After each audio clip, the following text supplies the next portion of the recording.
Séminaire chrétien en ligne. Protection divine 2025.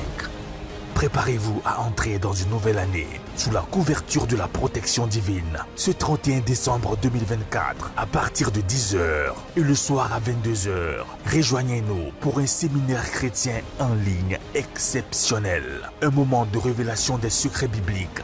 Thème: Protection divine 2025. Parce qu'il est notre refuge et notre force, un secours qui ne manque jamais dans les moments difficiles. En direct, où que vous soyez, connectez-vous et vivez cette expérience spirituelle unique avec l'éminent serviteur de Dieu, le révérend pasteur Lee Jong-do. Rendez-vous ce 31 décembre pour sécuriser votre année sous la protection divine de notre Seigneur Jésus-Christ. Connectez-vous massivement et laissez Dieu transformer votre vie. 2025 commence avec Dieu. Protection divine. Votre année en sécurité.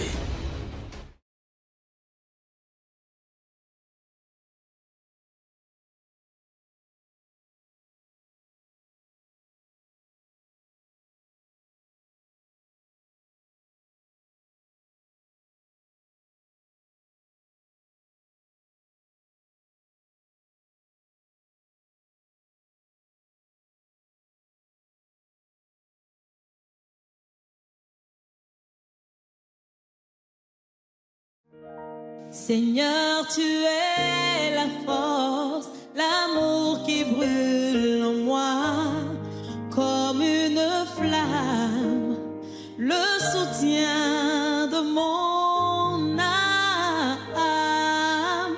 Oh, oh. Seigneur, tu es la joie qui brille sur mon visage, tu es ma gloire.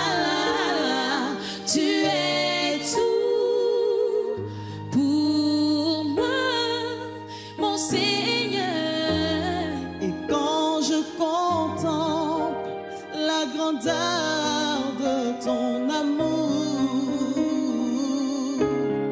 mon être entier veut t'adorer. Tu es le chant que je chante, tu es la mélodie de mon cœur, à jamais le sujet.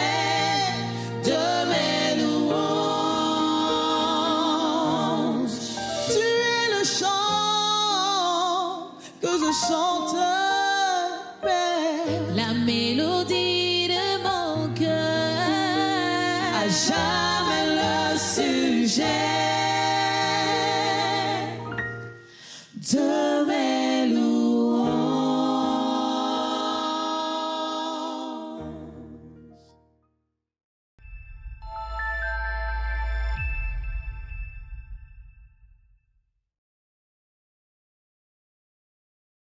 Séminaire chrétien en ligne.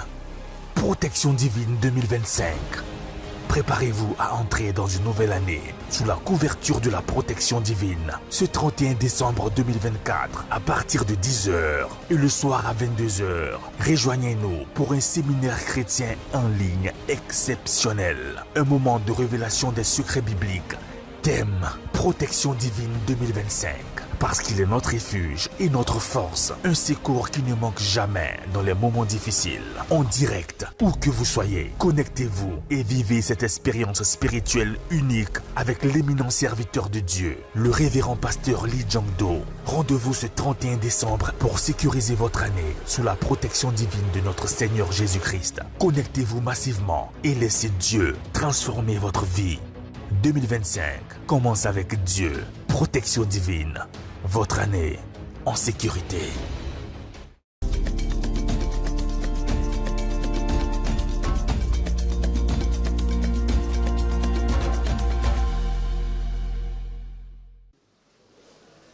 Comment allez-vous? En tout cas, je vais partager ce qui est vraiment important et essentiel pour votre vie spirituelle, pour que vous puissiez avoir la bonne base. La Bible dit qu'il y a deux maisons.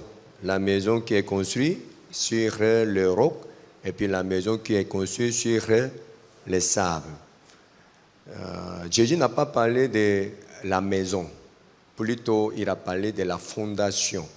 Donc, le message d'aujourd'hui, ça va vous donner une bonne fondation pour votre vie spirituelle, pour que vous puissiez bâtir une bonne maison sur la bonne fondation solide. Amen. Pour commencer, je vais lire 1 Timothée chapitre 1 verset 7.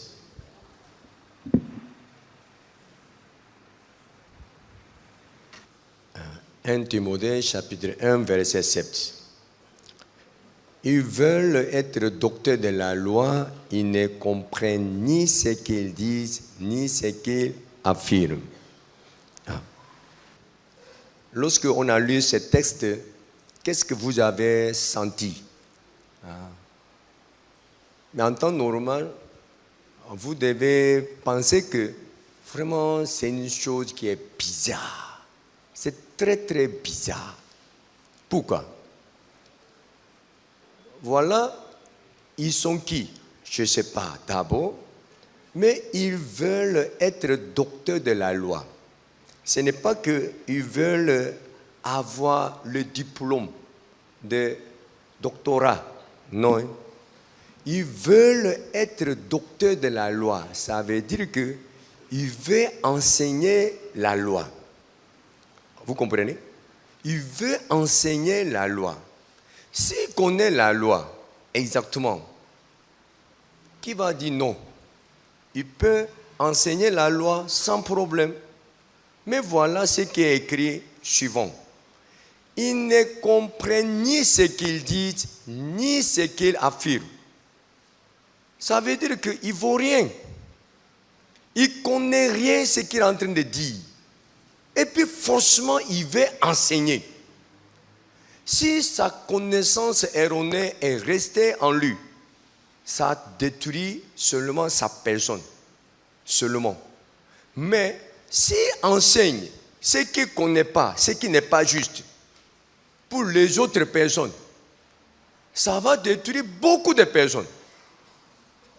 C'est vrai, ce n'est pas vrai. C'est vrai. Je ne sais pas, ça c'est vrai jusqu'à aujourd'hui. J'ai entendu qu'au Libéria, le Libéria est où? Notre voisin, n'est-ce pas? Le pays Libéria. Est-ce que vous avez... puisque vous ne connaissez pas anglais, mais je connais anglais un peu.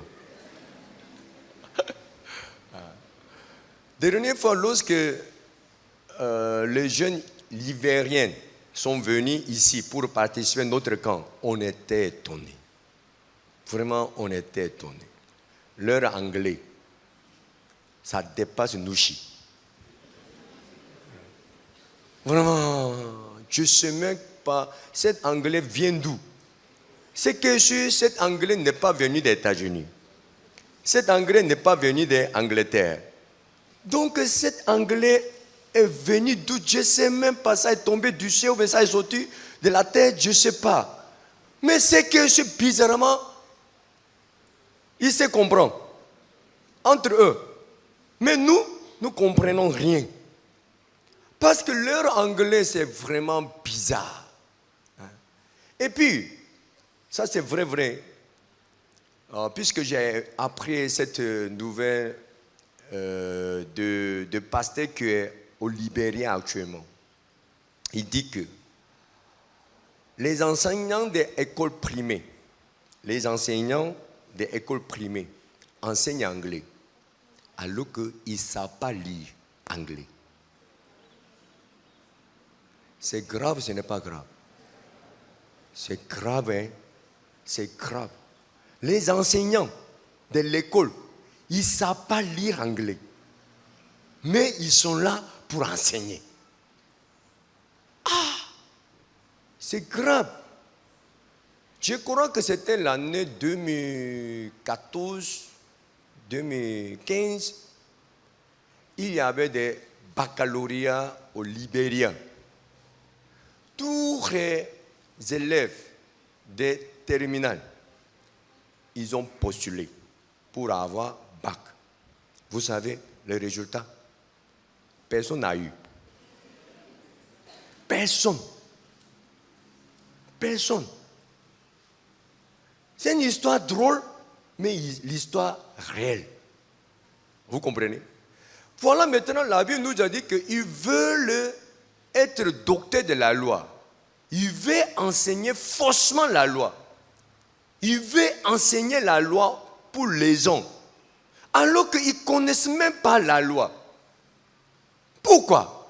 Ils sont qui même? Ils sont qui? Et puis ils veulent enseigner la loi alors qu'ils ne connaissent pas. S'ils ne connaissent pas, il doit se taire. Seulement, il faut intervenir lorsque tu vois ce que tu connais. Mais si tu ne connais pas quand même, si tu as des consciences, tu dois te taire. Amen. Mais il veut enseigner la loi. Pourquoi? Ça, ce matin, je vais vous expliquer le mensonge de Satan que Satan a mis dans le cœur de l'homme. Ça veut dire quoi? Si vous êtes assis ce matin ici, vous tous, vous croyez en qui? En Dieu. C'est ça, non? Vous tous, vous croyez en Dieu. Mais si Dieu est là, qui est là aussi? Satan est là. Satan est dangereux, n'est pas dangereux? Satan est très dangereux, n'est-ce pas? Vous savez pourquoi Satan est dangereux? À cause de quelle raison Satan est dangereux? Lorsque je suis venu en Côte d'Ivoire, l'année 2002. Ça veut dire que j'ai passé plus de 22 ans en Côte d'Ivoire. C'est-à-dire, peut-être à peu près la moitié, c'est pas moitié, en tout cas un tiers de vous, lorsque je suis arrivé en Côte d'Ivoire, vous n'étiez pas nés. Vous n'étiez pas nés. Vous comprenez? Ça veut dire que je suis ivoirien plus que ivoirien. Lorsque je suis venu en Côte d'Ivoire, j'ai constaté une chose. Quoi? Les Ivoiriens, ils ont peur de la sorcellerie. C'est vrai, c'est faux. C'est vrai. Pourquoi? Les sorciers sont dangereux. Pourquoi? À cause de la sorcellerie, nous devons rencontrer beaucoup de situations difficiles. C'est-à-dire, les sorciers amènent la difficulté, les sorciers amènent les maladies, les sorciers amènent la malédiction, les sorciers amènent les échecs, les sorciers amènent la mort. Donc, la sorcellerie est trop dangereuse. Vous pensez comme ça, n'est-ce pas? C'est ça? Hein? Vous êtes tous trompés par Satan. Ça veut dire que vous êtes tous faux chrétiens. Vous êtes faux types. Ça veut dire quoi? Tout à l'heure, je vous ai dit que nous croyons en Dieu. Ça veut dire quoi? J'ai dit aux gens, je ne crois pas en Dieu. Plutôt, je crois en Dieu de la Bible. Il y a plusieurs dieux. Dieu des musulmans, Dieu des bouddhistes, Dieu des villages, et puis Dieu de la Bible. Vous comprenez? Dieu de la Bible n'a rien à voir avec Dieu des musulmans. Dieu de la Bible n'a rien à voir avec Dieu des bouddhistes. Totalement différent. Vous comprenez? Ça veut dire que mon Dieu est différent de Dieu des musulmans, Dieu des bouddhistes, Dieu des villages. Mon Dieu est la Bible. La Bible nous a dit qu'au commencement était la parole était avec Dieu, la parole était Dieu. Mon Dieu est ici. Si je vais rencontrer Dieu, ce n'est pas que je regarde le ciel. Je lis la Bible. Pourquoi? Ça c'est Dieu. Ça c'est la parole de Dieu. Vous comprenez? Si vous appelez votre père, pourquoi? Pour entendre sa voix. Vous causez avec lui en écoutant sa parole. Je cherche Dieu, je vais rencontrer Dieu. Comment? À travers la Bible. Parce que Dieu me parle à travers sa parole. Amen. Et puis on dit que cette parole est la vérité. Ça veut dire quoi? Dieu nous parle la vérité. Mais Satan, il nous parle quoi? Le mensonge. La Bible nous a dit que Satan est le père du mensonge. Il ment. Il ment. Vous savez, celui qui ment, il a peur de qui? Celui qui ment, il n'a pas peur de celui qui a l'argent. Celui qui ment, il n'a pas peur de l'autorité. Celui qui ment, il n'a pas peur de l'intelligence. Mais il a peur d'une seule personne. Vous savez c'est qui? C'est lui qui connaît la vérité. Voilà, il a menti. Tout le monde était trompé. Ouh là là. La porte est ouverte. Et puis c'est lui qui connaît la vérité est entré. Il transpire seulement. Pourquoi? Voilà, il connaît la vérité. Donc il ne peut plus mentir. Vous comprenez pas?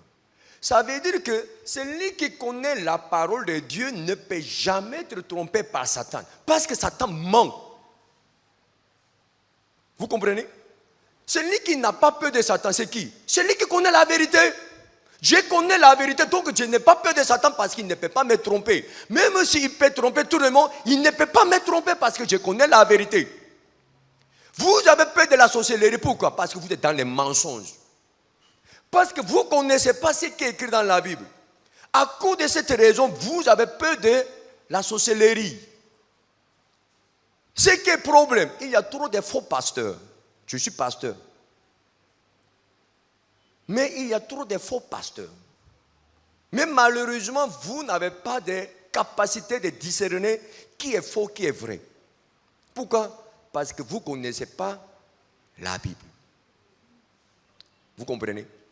Donc, aujourd'hui, on va enlever le mensonge qui est planté dans votre cœur, dans votre esprit, à travers la parole qui est la vérité. Amen. Nous allons vérifier toutes choses avec la parole.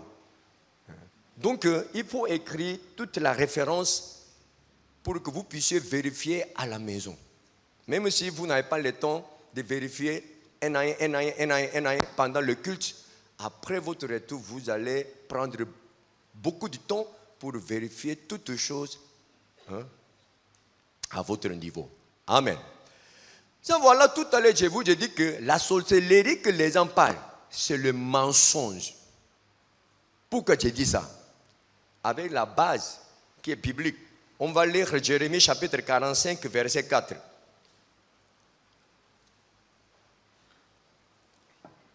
Jérémie 45, verset 4. Dis-lui, ainsi parle l'Éternel, voici ce que j'ai bâti, je le détruirai. Ce que j'ai planté, je l'arracherai, sa voix, tous ces pays. En temps normal, si je lis ça, vous tous, vous devez attraper votre tête en disant que je suis trompé. Mais malheureusement, on a lu, mais vous ne comprenez pas. Et je vais un peu expliquer. Ce n'est pas compliqué de comprendre ça. Écoute bien. Ça, c'est la parole de Dieu. Ainsi parle l'Éternel. Voici, ce que j'ai bâti, je le détruirai. Ce que j'ai planté, je l'arracherai. Mais vous ne croyez pas comme ça. Selon vous, cette parole est fausse. Donc vous devez rectifier, corriger cette parole selon votre conception. Comment? Voici ce que j'ai bâti, Satan est venu le détruire.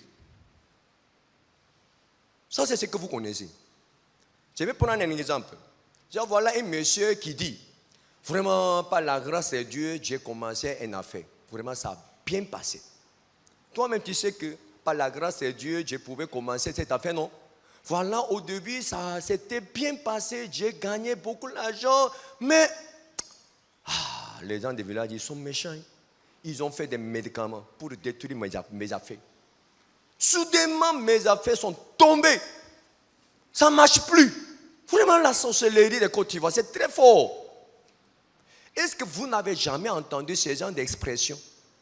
Celui qui a entendu ces gens d'expression, levez la main.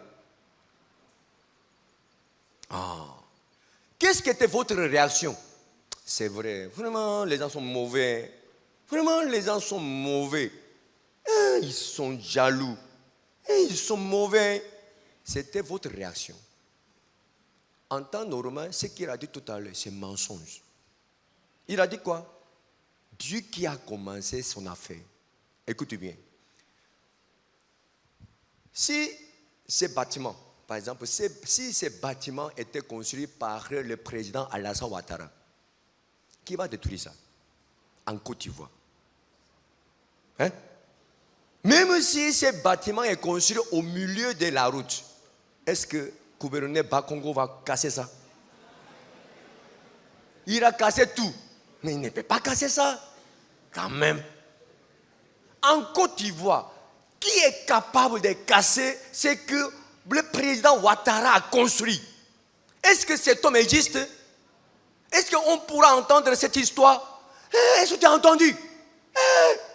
Il y a un monsieur qui a cassé le bâtiment du président Alassane Ouattara. Tiens! Est-ce que vous allez entendre un jour ce genre de nouvelles? Hein? Jamais. En Côte d'Ivoire, ça n'existe pas. C'est comme ça. Qui peut détruire ce que Dieu a construit? Si Dieu a commencé cette affaire, si c'est Dieu a bâti ce bâtiment, qui peut venir pour détruire ça? Est-ce que les sorciers peuvent détruire ça? Est-ce que la sorcellerie peut détruire ça? Et c'est possible? Mais bizarrement, les Ivoiriens pensent que c'est possible. Et puis il entend. Et puis il hoche sa tête. C'est vrai, c'est vrai. Vous n'êtes pas mongol. Vous suivez le mensonge bêtement. C'est mensonge. C'est mensonge. En Côte d'Ivoire, qui peut détruire le bâtiment de le président Ouattara? Personne. Personne ne peut croire ça. Parce que ce n'est pas vrai, c'est mensonge à 100%. En Côte d'Ivoire. Non, tu manques, tu manques. Mais maintenant, il y a des personnes qui disent, voilà, Dieu a commencé cette affaire. Vraiment, Dieu m'a aidé pour commencer cette affaire. C'est Dieu qui a fait cette affaire. Mais voilà, le sorcier est venu, il a détruit ça. Mais vous croyez ça? Vous croyez ça? Est-ce que vous êtes normal? Mais malheureusement, plus de 90%, 99% des Ivoiriens croient à cette version. Vous comprenez? Voilà, la Bible nous a dit quoi? Qui a détruit ce que Dieu a bâti? Qui a détruit ce que Dieu a bâti? Dieu lui-même. Il a détruit ce qu'il a bâti. Il a arraché ce qu'il a planté. C'est Dieu, ce n'est pas la sorcellerie. Mais vous tous, vous croyez que ça c'est la sorcellerie. C'est faux, c'est mensonge. Si Dieu a planté, qui peut arracher ça? Qui? Satan ne peut pas arracher ce que Dieu a planté. Amen. Ce qui est plus grave, le verset 5. Et toi, rechercherais-tu de grandes choses? Ne les recherche pas. Car voici, Dieu veut faire venir le malheur sur toute chair, dit l'Éternel. Tiens, qui a fait venir le malheur dans la vie de l'homme?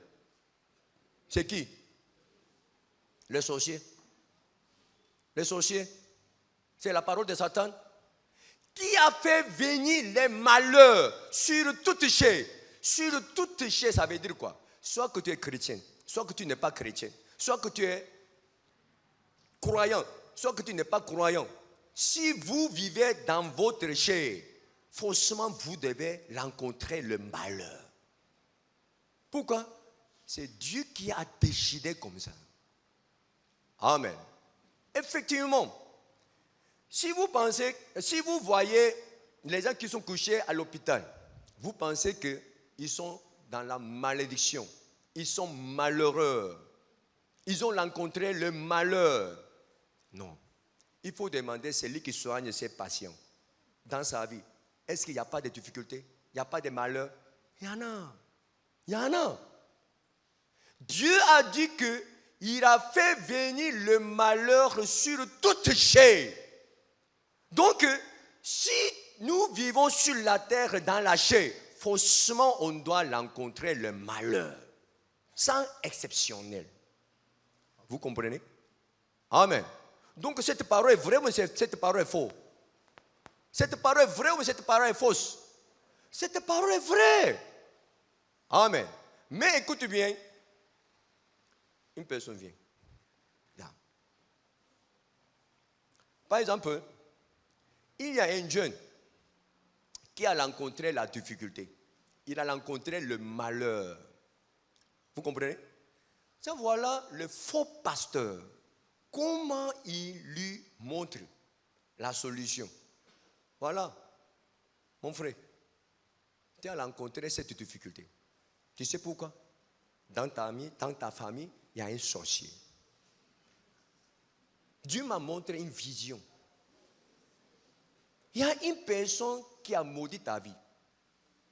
Il faut chercher. Tu vas trouver la personne qui a maudit ta vie. À cause de cette malédiction, tu es dans la difficulté. Il est sorcier. Si tu n'écoutes pas ces liens, tu vas tourner en rond dans la difficulté. Ça, c'est la solution que les faux pasteurs donnent. Mais la vie, même malheureusement en Côte d'Ivoire, ça est devenu une solution générale. Presque 90% des chrétiens de Côte d'Ivoire croient à cette version. Alors que ça, c'est le mensonge.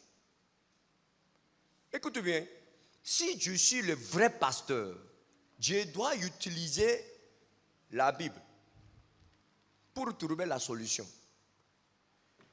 Voilà, je vais prendre un exemple. L'histoire de Joseph. Joseph, dans sa vie, il y avait beaucoup de difficultés. Ses propres frères, ils l'ont vendu. C'est ça, non? Donc, pour Joseph, ses frères sont qui? Les sorciers. Et puis, la femme de Potiphar, elle a menti sur lui. Elle dit qu'il a essayé de la violer. C'est mensonge. Elle était sorcière même.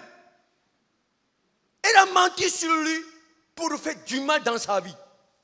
C'est ça? Joseph, comment il a résolu ses problèmes? Joseph, il a dit, lorsqu'il a rencontré ses frères, mes frères, il ne faut même pas vous inquiéter. Vous êtes tous mes frères. Vous allez vivre dans ma maison. On va manger ensemble. On va faire toutes choses ensemble. Je vais m'occuper de ta famille. Il n'y a aucun problème. Il ne faut même pas t'inquiéter parce que tu as essayé de faire du mal dans ma vie. Pourquoi? Dieu que je crois, mon Dieu, il change le mal en bien. Amen. Amen. Ça c'est quoi? C'est biblique. Ça c'est biblique. Satan ne peut jamais faire du mal dans ma vie. Pourquoi? Parce que mon Dieu est plus fort que Satan. Mon Dieu est plus fort que la sorcellerie. Mon Dieu est plus fort que toute la malédiction. Il peut changer le mal en bien. C'est comme ça. J'ai quel problème dans ce monde? Je n'ai aucun problème. Amen. Même si les gens jettent cailloux sur moi, tous les cailloux seront transformés. En quoi? La fleur. Vous comprenez? Ils ont jeté les cailloux, mais qu'est-ce qui est tombé sur moi? La fleur, la gloire. Amen. Amen. Si je suis vrai pasteur, si je suis le vrai homme de Dieu, je dois présenter ces dieux qui changent le mal en bien. S'il a reçu ces dieux, s'il est avec ces dieux, il a quel problème? Même si le malheur arrive, ce malheur va changer. Ce malheur devenir le bien. Amen. Amen. Vous comprenez ce que j'ai dit? Donc si je suis vrai pasteur, je dois vous montrer comment vous pouvez rencontrer ces vrais dieux. Si vous êtes avec ces vrais dieux, si ces vrais dieux travaillent pour vous, ils changent le mal en bien. Vous êtes dans toute la situation, vous serez en paix. Amen. Amen. Effectivement, le malheur arrive. Dieu lui-même, il a dit que je vais faire venir le malheur. Je vais faire venir le malheur sur mon enfant. Il est mon enfant. Il est l'enfant de Dieu. Mais il va rencontrer le malheur dans sa vie. Pourquoi Dieu décidé comme ça? Mais il ne s'inquiète pas. Pourquoi? Il sait que le malheur va changer en bien. Amen. Amen. Vous comprenez? Donc tout ce que les gens parlent, la sorcellerie, hein? Ta maman est sorcière, ton papa est sorcier, il faut couper cette relation, il faut les chasser, sinon tu ne pourras pas réussir. Tout est mensonge. Amen. Mais malheureusement, vous savez, même si on a lu ces paroles, même si je vous ai parlé comme ça, vous ne croyez pas. Ça, c'est la vérité. Même si je vous dis la vérité, ce qui est gravé dans votre tête, ce qui est gravé dans votre cœur, ça ne sort pas. Je suis en train de dire la vérité. Nous tous, nous avons vu la Bible, la parole de Dieu. Mais lorsque vous rencontrez une situation, vous allez dire quoi? La sorcellerie. C'est ça, hein? Si quelqu'un dit que ta maman est sorcière, ça va jouer sur eux. Ça va jouer dans votre l'esprit. Alors que tout est mensonge. Amen. Amen. Vous comprenez? Donc maintenant, je vous demande pardon. Si vraiment vous êtes chrétien, au moins vous devez considérer ce qui est écrit dans la Bible. Au moins vous êtes chrétien, donc vous devez croire ce qui est écrit dans la Bible. Amen. Amen. Ça, voilà, la Bible nous a dit quoi? Qui a envoyé le malheur? C'est qui? C'est Dieu qui a envoyé le malheur. Mais Satan, il a dit quoi? Le malheur est arrivé à cause de qui? À cause de la sorcellerie. Maintenant, vous croyez ces mensonges ou bien vous croyez cette vérité? Dieu, il a dit que c'est moi qui a fait venir le malheur sur toute chair. Mais Satan dit que non, ce n'est pas Dieu. La sorcellerie. Vous comprenez? Donc maintenant, je veux savoir, vous avez décidé de croire à la vérité ou bien vous avez décidé de croire au mensonge? Vous avez décidé comment? Hein? Si tu as rencontré une malédiction, si tu as rencontré un malheur, vous devez savoir que Dieu qui a permis ça? Qui a permis ça? C'est Dieu. Mais il ne faut pas vous inquiéter. Si vraiment vous êtes avec le vrai Dieu, il va changer le mal en bien. Amen. Amen. Vous comprenez? Ça, donc maintenant, vous devez croire à quoi? À la vérité ou bien au mensonge? Vous avez décidé de croire à la vérité? Donc on peut continuer? Ok. Tiens, on continue. Vous avez décidé ça, hein? Je compte sur vous. Tiens. Tout à l'heure, on a parlé de la loi. Ils veulent être docteurs de la loi. Ils veulent enseigner la loi aux gens, alors qu'ils ne connaissent même pas la loi. Ça veut dire que forcément, il veut mentir. Forcément, il veut mentir. Forcément, il veut tromper les gens. Vous comprenez? Donc maintenant, vous devez savoir qu'est-ce qui est l'enseignement des faux pasteurs. Qu'est-ce qui est l'enseignement du mensonge? Maintenant, je veux expliquer la loi.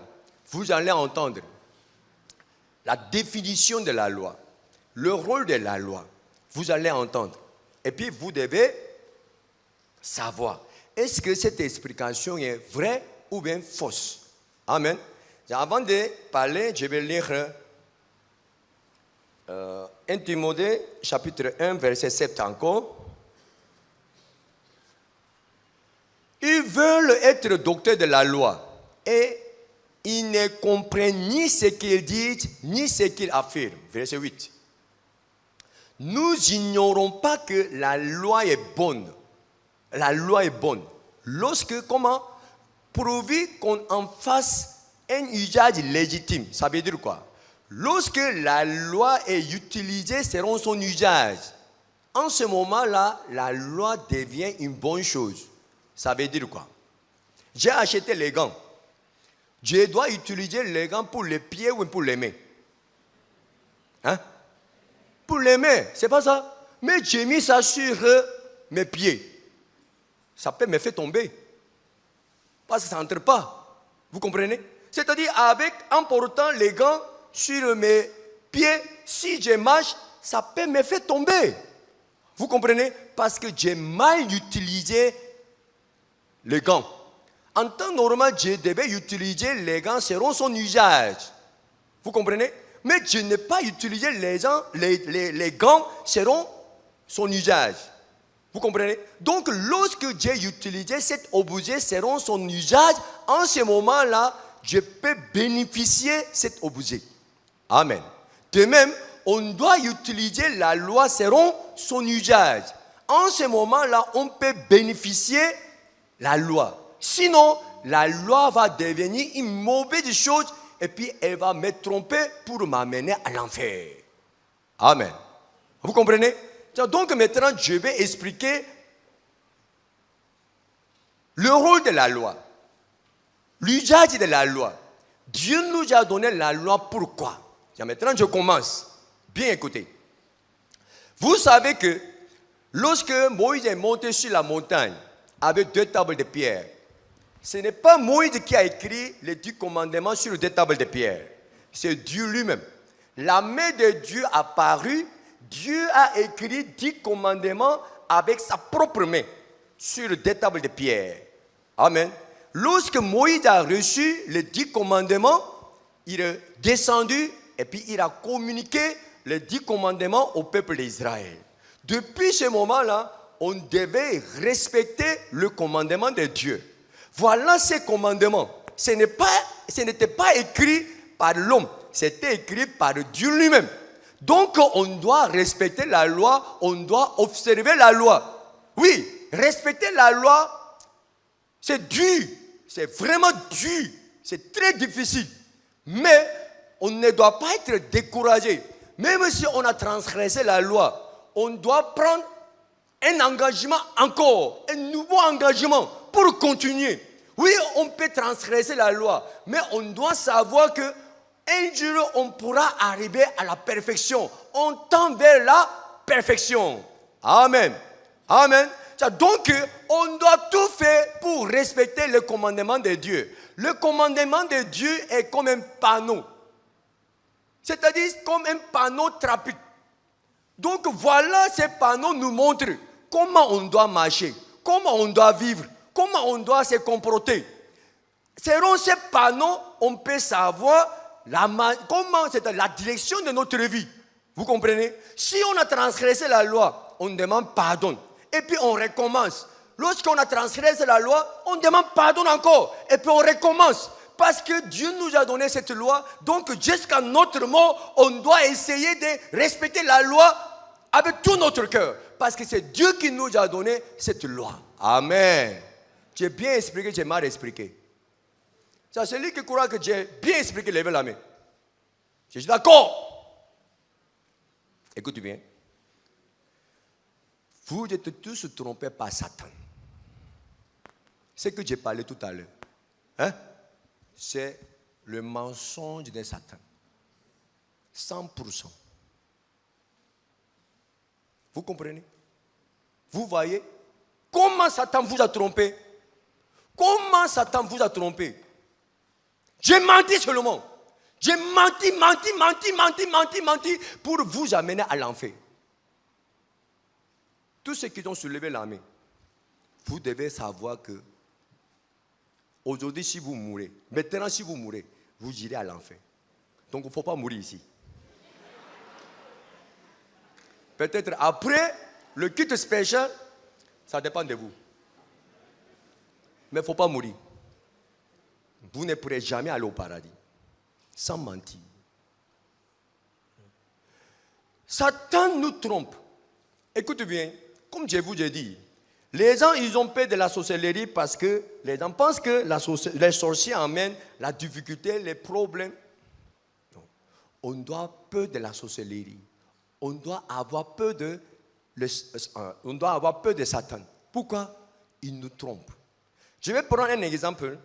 Matthieu chapitre 7, verset 22. Matthieu 7, 22. Plusieurs me diront en ce jour-là. Plusieurs, ils sont qui? On ne sait pas d'abord. Mais diront en ce jour-là. Quel jour? Au jour du jugement de Dieu. Seigneur, Seigneur. Ah, donc c'est plusieurs. Ils sont qui? Ils sont les chrétiens. Parce qu'ils ont appelé Jésus comme leur Seigneur. Ça veut dire qu'ils sont chrétiens. N'avons-nous pas prophétisé par ton nom? N'avons-nous pas chassé des démons par ton nom? Et n'avons-nous pas fait beaucoup de miracles par ton nom? Ça veut dire quoi? Chaque chrétien a son niveau spirituel. C'est ça? Son niveau spirituel, c'est haut ou bien c'est bas? Selon ce texte. Est-ce que parmi vous, il y a des chrétiens qui ont expérimenté toutes ces choses? Hein? C'est que vous avez prophétisé et réalisé? Est-ce que vous avez chassé les démons? Est-ce que vous avez fait beaucoup de miracles? Beaucoup de miracles, ça veut dire quoi? En regardant 2, 3, est-ce qu'on dit que c'est beaucoup? Non. Hein? Si on voit 50, 60 ou bien 100, on dit c'est beaucoup. C'est ça, non? Amen. Tiens, il a fait beaucoup de miracles. Est-ce que vous avez fait ça? Ça veut dire que votre niveau spirituel c'est bas, alors que son niveau est haut. Amen. Il croit qu'il peut aller au paradis. Il croit que Dieu même il va se lever pour l'accueillir. Parce qu'il est très content de voir son serviteur. Le verset 23. Alors Dieu leur dirait ouvertement. Alors Dieu, c'est qui? Jésus. Dieu leur dirait ouvertement. Je ne vous ai jamais connu. Retirez-vous de moi, vous qui commettez l'iniquité. Voilà. Il a chassé les démons. Il a fait beaucoup de miracles. Il a prophétisé au nom de Jésus. Mais finalement, il allait où? Il allait à l'enfer. Donc, ces jours-là, en attrapant sa tête, il va dire quoi? Je suis trompé. Oh, je suis trompé. Qui l'a trompé? Qui l'a trompé? Satan l'a trompé. Amen. Vous êtes trompé par Satan. Ils veulent être dotés de la loi. Effectivement, ils ont enseigné la loi. Cet enseignement, ce faux enseignement est arrivé jusqu'à vous. Vous avez grandi dans votre vie spirituelle, dans les mensonges de Satan. Donc, ce qui est planté dans votre tête, ce qui est planté dans votre cœur, ce n'est pas la Bible, c'est le mensonge de Satan. Vous dites que Dieu nous a donné la loi comme un panneau. On doit suivre ces panneaux. Le panneau nous montre comment on doit vivre. On doit tout faire pour marcher selon ce panneau. On doit vivre selon cette indication. On doit tout faire pour respecter le commandement de Dieu jusqu'à notre mot. C'est le mensonge de Satan. C'est comme ça. Dieu nous a donné la loi. Pourquoi? Qu'est-ce qui est la vérité? À cause de quelle raison Dieu nous a donné la loi? Qu'est-ce qui est l'usage de la loi? Vous savez, qu'est-ce qui est le rôle de la loi? Dieu nous a donné la loi comme le miroir. Comme quoi? Comme le miroir. Ce n'est pas le panneau. Le rôle de la loi, ce n'est pas le panneau. Le rôle de la loi est le miroir. Ça veut dire quoi? À quel moment on utilise le miroir? Vous utilisez le miroir pour faire quoi? Pour faire quoi? Pour voir votre visage, n'est-ce pas? C'est ça, hein? Le miroir vous montre exactement vous êtes comment. C'est ça? Hein? Votre visage est joli ou bien vilain. Le miroir ne ment pas. Hein? C'est ça, non? Même si vous trouvez une vilaine femme dans le miroir, il ne faut pas jeter le miroir. Le miroir ne ment pas. Vous comprenez? Peut-être votre pensée vous a trompé. Vous pensez que vous êtes joli. Donc, lorsque vous avez vu votre visage dans le miroir, vous êtes choqué. Qu'es-tu? Je ne suis pas comme ça. Tu mens. Est-ce que vous avez agi comme ça? Non, le miroir ne ment pas. Ça veut dire que le miroir montre notre image. Dieu nous a donné la loi pour nous montrer notre image. Je vais expliquer qu'est-ce qui est notre image. Selon la loi. Écoute bien. Je vais lire Romains chapitre 3, verset 10. Romains chapitre 3, verset 10. Selon qu'il est écrit, il n'y a point de juste, pas même un seul. Ça veut dire quoi? Tout le monde est comment? Pécheur. Nous sommes d'accord, nous ne sommes pas d'accord. Nous sommes d'accord. Nous sommes tous pécheurs. Amen. Ça, c'est notre image spirituelle. C'est-à-dire, lorsque Dieu nous voit, nous sommes comment? Pécheurs. Amen. On est d'accord, hein? On est d'accord, hein? Le verset 12. Il n'en est aucun qui fasse le bien, pas même un seul. Est-ce que vous comprenez cette parole?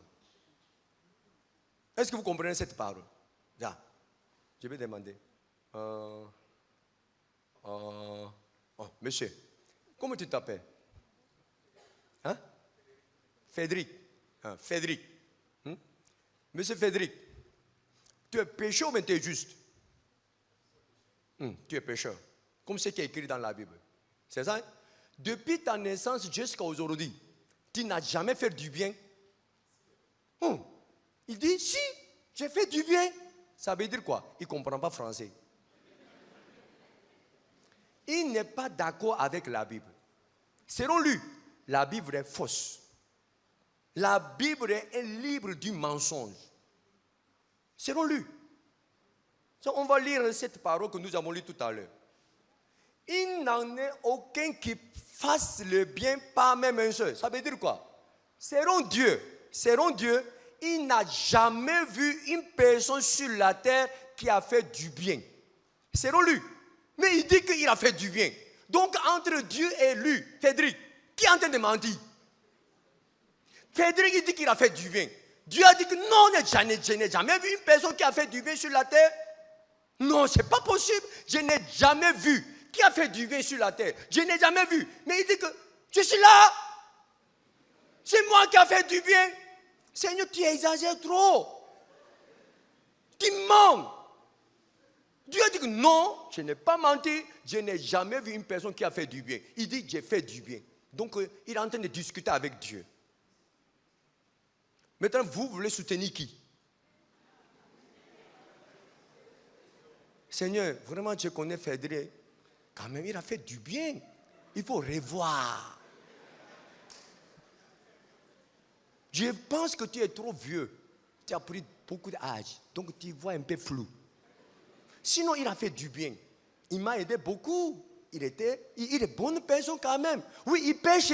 Il est pécheur. Je suis d'accord. Mais quand même, il a fait du bien de temps en temps. Vous voulez soutenir Fédric, n'est-ce pas? C'est pas ça? Pourquoi? Vous pensez que Dieu ment, alors que Dieu ne ment pas. Je vais expliquer ces points pour arrêter cette discussion. Écoutez bien. Pour faire du bien, on a besoin de quoi? La bonté. Celui qui a la bonté, il peut faire du bien. C'est ça? Celui qui veut utiliser l'argent, il a besoin de quoi? L'argent. Aujourd'hui, je vais vous amener au plateau. Non, ce n'est pas plateau, Cocody, Hôtel Ivoire. Pour que vous tous, vous puissiez manger à l'Hôtel Ivoire bien. Je vais payer pour vous tous. Vous êtes content, vous n'êtes pas content? Vous êtes content, vous n'êtes pas content? Vous êtes content, non? Hein? Mais il y a un problème. Quel problème? Je n'ai pas l'argent. C'est un grand problème, c'est un petit problème. C'est un grand problème, c'est un petit problème. C'est un grand problème. Je veux que vous mangiez à l'Hôtel Ivoire. Ça, c'est mon vouloir. Mais malheureusement, je n'ai pas de l'argent. Ça veut dire que je n'ai pas de pouvoir. Ça veut dire que le vouloir est bon, mais le vouloir est inutile si on n'a pas de le pouvoir. Vous comprenez ou vous ne comprenez pas? Amen. Écoute bien, pour faire du bien, on a besoin de la bonté. Pour aimer les gens, on a besoin de quoi? l'amour. C'est ça? C'est-à-dire, celui qui a la bonté, il peut aimer, il peut faire du bien. Celui qui a... J'ai dit quoi tout à l'heure?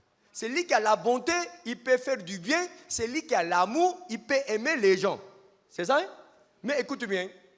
Je vais prendre un exemple. Supposons que j'ai un bac en or.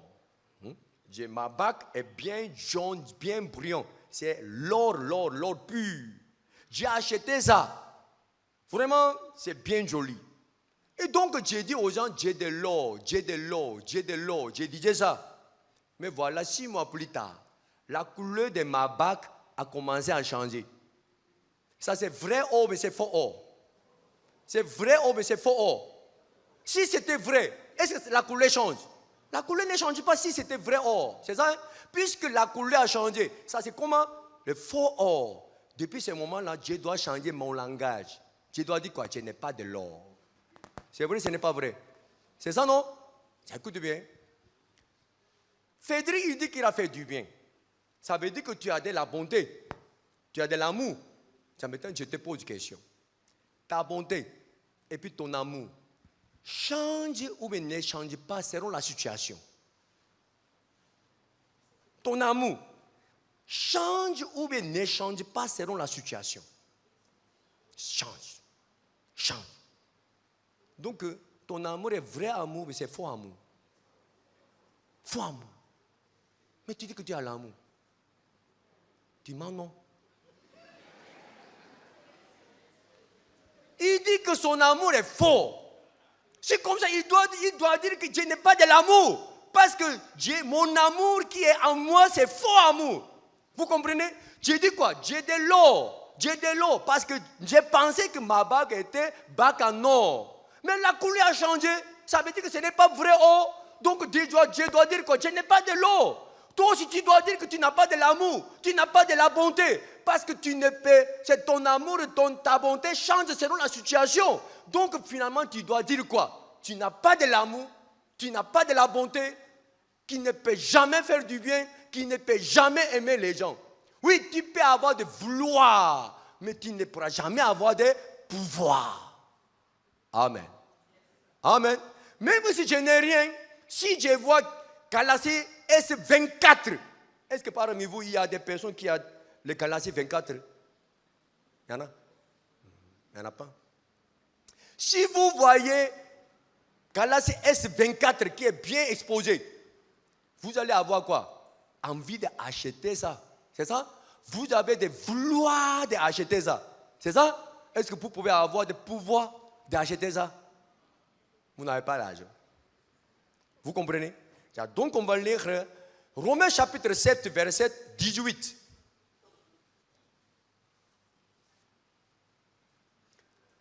Ce qui est bon, ça c'est la parole de Paul. Ce qui est bon, c'est-à-dire la bonté. Ce qui est bon, je le sais, n'habite pas en moi. Ça veut dire quoi? Dans son cœur, dans son corps, il n'y a pas de la bonté. Il dit, c'est-à-dire dans ma chair. C'est-à-dire dans sa chair, il n'y a aucune bonté. J'ai la volonté, ça veut dire quoi? J'ai de vouloir de faire du bien, mais non le pouvoir de faire le bien. Amen. J'ai de vouloir de faire du bien, mais je n'ai pas de pouvoir de faire du bien. Amen. Amen. Donc cet homme, est-ce qu'il pourra faire du bien ou il ne pourra pas faire du bien? Il pourra faire du bien, il ne pourra pas faire du bien. Est-ce que vous comprenez ce que j'ai dit? C'est lui qui parle comme ça. Est-ce qu'il pourra faire du bien ou il ne pourra pas faire du bien? Il ne pourra pas faire du bien. Pourquoi? Parce qu'il n'a pas de la bonté dans son cœur. Amen. Amen. Donc celui qui a la bonté, il peut faire du bien. Celui qui n'a pas la bonté, il ne peut pas faire du bien. Même si on n'a pas de la bonté, on peut avoir le vouloir de faire du bien. Mais nous ne pourrons jamais faire du bien parce qu'on n'a pas de pouvoir de faire du bien. Amen. Est-ce que vous comprenez ce que j'ai dit? Écoutez bien. Voilà, j'ai commis le péché. Donc Dieu demande pardon. Seigneur, voilà, j'ai commis tel péché. Seigneur, pardonne-moi. Désormais, je ne commettrai plus péché encore. Je reconnais ce que j'ai fait. Mais je regrette aujourd'hui. Donc Dieu te demande pardon. Mais je m'engage de ne pas faire, de pas commettre des péchés encore. Seigneur, aide-moi, fortifie-moi pour vaincre les péchés. Il a prié comme ça. Ça, c'est son vouloir ou bien son pouvoir. Hein? Ça, c'est quoi? Ça, c'est son vouloir. Le lendemain, s'il vient à l'église, il va faire quoi? Il va demander pardon encore. Pourquoi? Parce qu'il n'avait pas de pouvoir de ne pas pécher. Vous tous, vous ne voulez pas pécher. Est-ce qu'on peut vivre sans péché?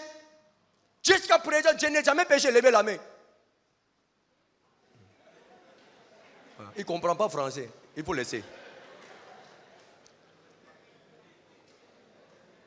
Il ne comprend pas où. Ça, écoute bien. Donc, sur la terre, devant la loi dit quoi? On doit faire du bien. On ne doit pas pécher. Ça, c'est que la loi parle. Vous devez aimer les uns les autres. Vous devez aimer les autres personnes. Ça, c'est la loi. Ça, c'est que la loi parle. Mais on ne peut pas. On ne peut pas respecter la loi. Pourquoi? Ce n'est pas qu'on ne veut pas. Hein. On veut respecter la loi. Mais on ne peut pas. Pourquoi? Parce que la Bible nous a dit que dans notre cœur, dans notre chair, il n'y a pas de la bonté. Amen. Amen. C'est-à-dire, à travers la loi, on peut savoir notre image qui est pécheur. Amen. Amen. Mais lorsque Jésus est venu dans ce monde, beaucoup de personnes pensent que Dieu nous a donné la loi comme un panneau. On doit respecter la loi. Et Jésus a été étonné. Tu es en train d'essayer de respecter la loi parce que tu penses que tu pourras respecter la loi. À cause de cette raison, Jésus a expliqué la loi. Comment? Lorsque vous écoutez la loi dit quoi? Tu ne tueras point. Donc si vous n'avez pas tué une personne physiquement, vous pensez que vous avez respecté ces commandements. C'est-à-dire, je n'ai jamais tué une personne. Vous pensez comme ça. Mais je réexplique la loi. Même si vous n'avez pas tué une personne physiquement, mais si vous avez la haine dans votre cœur, vous êtes meurtrier. Amen.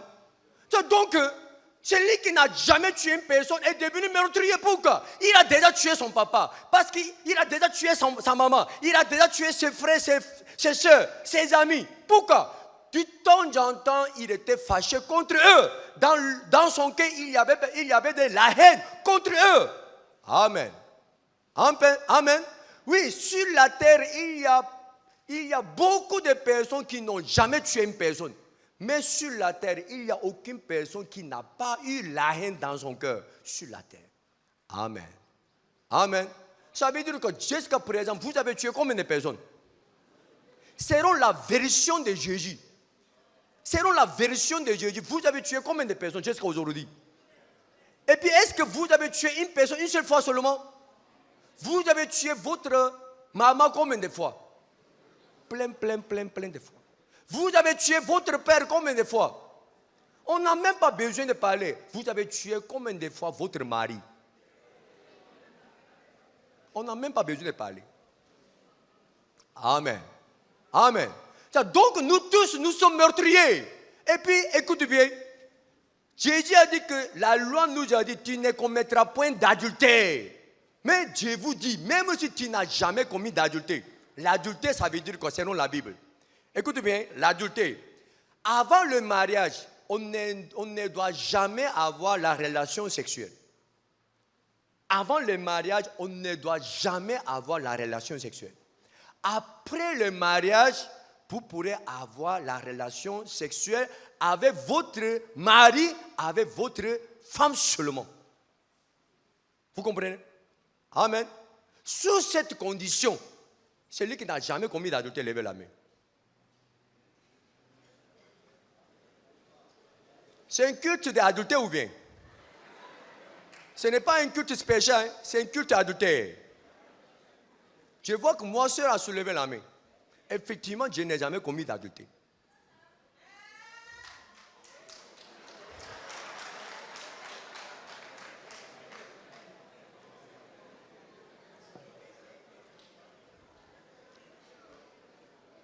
Ça veut dire que son mari n'est pas comme ça. Je n'ai jamais commis d'adultère. Ma femme est la première femme de ma vie. Avec elle, j'ai eu 3 enfants. Elle sera la dernière femme de ma vie. Amen. Mais c'est que si je suis adultère, selon la version de Jésus, même si tu n'as jamais commis d'adultère physiquement, si tu as la convoitise, tu es l'adultère. Donc vraiment, je suis foutu. J'ai convoité beaucoup de femmes. Je suis un garçon normal. Je n'ai pas de problème dans mon corps. Donc convoite une jolie femme, c'est normal, c'est pas normal. Les garçons, il faut parler. C'est normal. Amen. Amen. Donc, selon la version de Jésus, il n'y a aucune personne qui peut dire que je suis juste devant la loi. Il n'y a aucune personne qui peut dire que je n'ai jamais péché devant la loi. Non. Il n'y a aucune personne qui peut dire que je n'ai jamais tué une personne, je n'ai jamais commis d'adultère, je n'ai jamais menti, je n'ai jamais volé. Cet homme n'existe pas. Devant la loi, tout le monde est pécheur. C'est-à-dire, à travers la loi, on peut savoir qu'on est pécheur à 100%. Je vais lire cette parole. Romains chapitre 3, verset 19.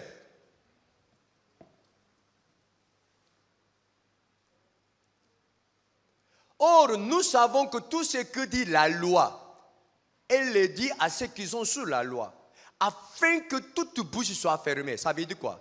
Dieu nous a donné la loi pour fermer notre bouche. Comment? Est-ce que la loi est le nom de la machine à coudre? Hein? Avec la machine à coudre, Dieu veut fermer notre bouche. Comme ça? Non. Hein? La loi ferme la bouche de l'homme. Comment? Afin que toute bouche soit fermée et que tout le monde soit reconnu coupable devant Dieu. Si je sais que je suis coupable à 100%, je ferme ma bouche. Si je ne suis pas d'accord que je suis coupable à 100%, j'ouvre ma bouche pour protester, pour me justifier. Non, ce n'est pas comme ça. Oui, j'ai volé ça, mais ce n'est pas que j'ai volé tout. Hein? Si je ne deviens pas le coupable à 100%, toujours je dois protester, je dois me défendre. Amen. Mais lorsque je sais que je suis coupable à 100%, je ferme ma bouche. Dieu nous a donné la loi pour fermer notre bouche en nous montrant que nous sommes coupables à 100%. Le verset 20. Car nul ne sera justifié devant lui par les œuvres de la loi. Ça veut dire quoi? Personne ne peut devenir juste par les œuvres de la loi. Personne ne peut respecter la loi. Personne. Puisque ce n'est pas la loi que vient la connaissance du péché. Voilà. La loi est comme le miroir. Le miroir nous fait connaître que nous sommes pécheurs. Amen. Amen. C'est-à-dire, le rôle de la loi, ce n'est pas le panneau. Plutôt, le rôle de la loi est le miroir. Amen. Vous comprenez? C'est-à-dire, si on a reçu la loi, à travers cette loi, je dois voir mon image. Qui? C'est mon image comment? Mon image qui est péché à 100%, coupable à 100%. Amen. Amen. Lorsque j'ai vu mon image qui est coupable à 100%, qu'est-ce qui sera ma réaction? Romains chapitre 7, verset 18 d'abord. Tout à l'heure on a lu, ce qui est bon, je le sais, n'habite pas en moi, c'est-à-dire dans ma chair. J'ai la volonté, j'ai des vouloirs, mais je n'ai pas de pouvoir de faire du bien. Parce que je suis coupable à 100%, je suis péché à 100%. Dans mon cœur, il n'y a pas de la bonté. Dans mon cœur, il n'y a pas de l'amour. Moi, je suis péché à 100%. Je suis un masse de pécheurs. Le verset 24. Misérable que je suis, qui me délivrera du corps de cette mort? Amen. Lorsque Paul il a vu son image à travers la loi, il était découragé. Il dit, je suis misérable. Pourquoi? Je sais que je suis péché à 100%. Donc si je meurs, j'irai où? À l'enfer.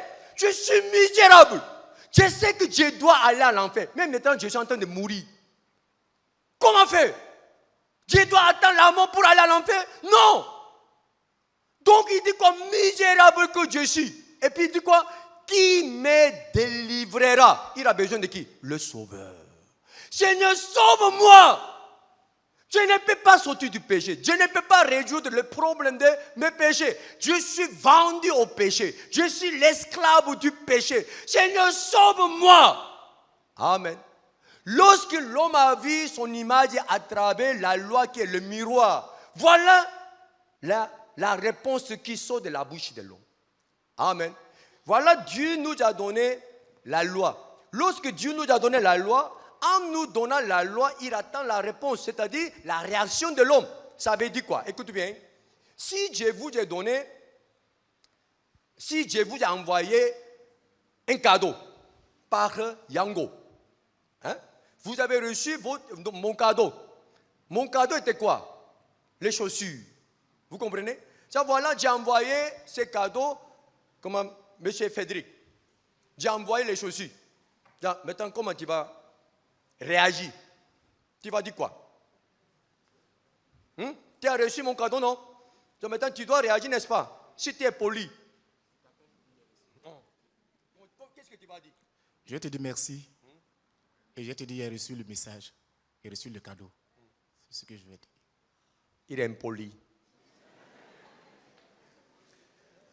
Pour qu'il soit poli, quand même, il doit estimer mon cadeau. Pasteur, merci pour ce cadeau. Vraiment, lorsque j'ai porté ces chaussures, je m'envole seulement, je m'envole. Je ne sens même pas qu'il y a quelque chose en bas de mon pied. Vraiment, c'est léger. C'est super. Pasteur, merci pour un cadeau super. Vous comprenez? En ce moment-là, je suis content, je ne suis pas content. Je suis content, hein? Pourquoi? Parce qu'il a bien répondu. C'est-à-dire, il a bien bénéficié mon cadeau. C'est-à-dire, il a utilisé mon cadeau selon son usage. Vous comprenez, on ne comprenez pas. Amen. Mais lorsque j'ai envoyé les chaussures, il m'a dit, pasteur, vraiment, je suis content de recevoir tes cadeaux. Vraiment, lorsque j'ai reçu, j'ai ouvert les cartons, vraiment, j'ai été touché. Vraiment, j'ai bien mangé.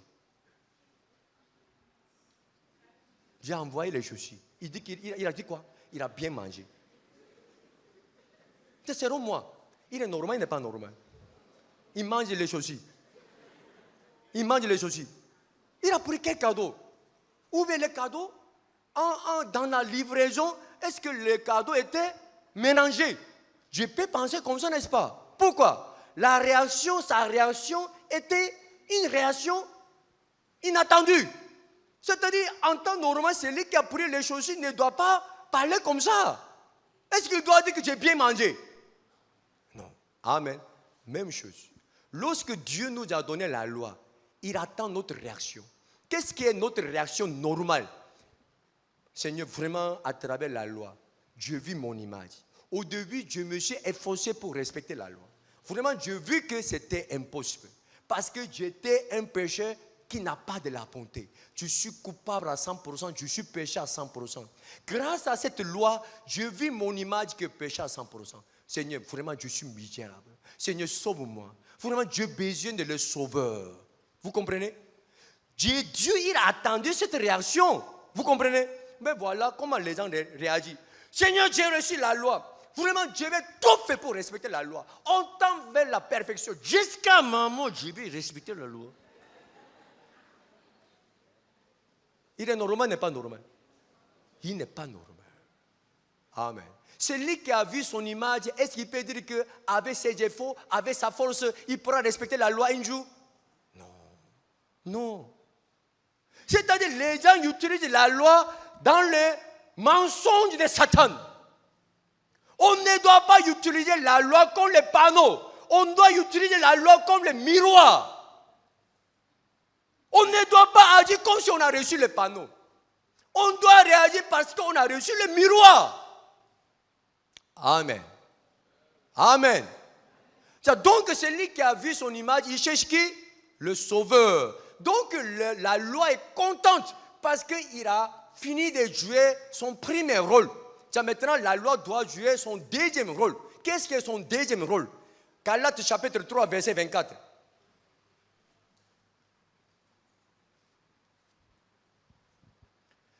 Ainsi, la loi a été comme un pédagogue pour nous conduire à qui? À Christ.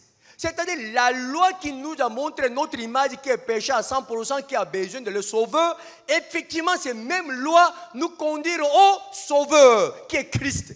Amen. Amen. Amen. Si vous avez reconnu votre image qui est péché à 100%, voilà la loi vous conduit au sauveur pour que vous puissiez être sauvés de vos péchés. Amen. À travers qui? À travers Christ, à travers le Sauveur. Amen. C'est donc que maintenant je vous pose une question. Dieu a donné la loi à qui? Dieu a donné la loi aux enfants de Dieu ou aux enfants de Satan? Dieu a donné la loi à qui? Dieu a donné la loi aux enfants de Dieu. Levez la main. Avancez votre main. Vous êtes duré là-bas. Vous êtes duré dans les mensonges. Écoutez bien, Dieu n'a pas donné la loi pour les enfants de Dieu. Dieu a donné la loi aux enfants de Satan. Viens. Ça veut dire quoi? Voilà, la loi a dévoilé son image qui est péché à 100%. C'est pas ça? Il a rencontré Jésus ou il n'a pas encore rencontré Jésus? Il n'a pas encore rencontré Jésus.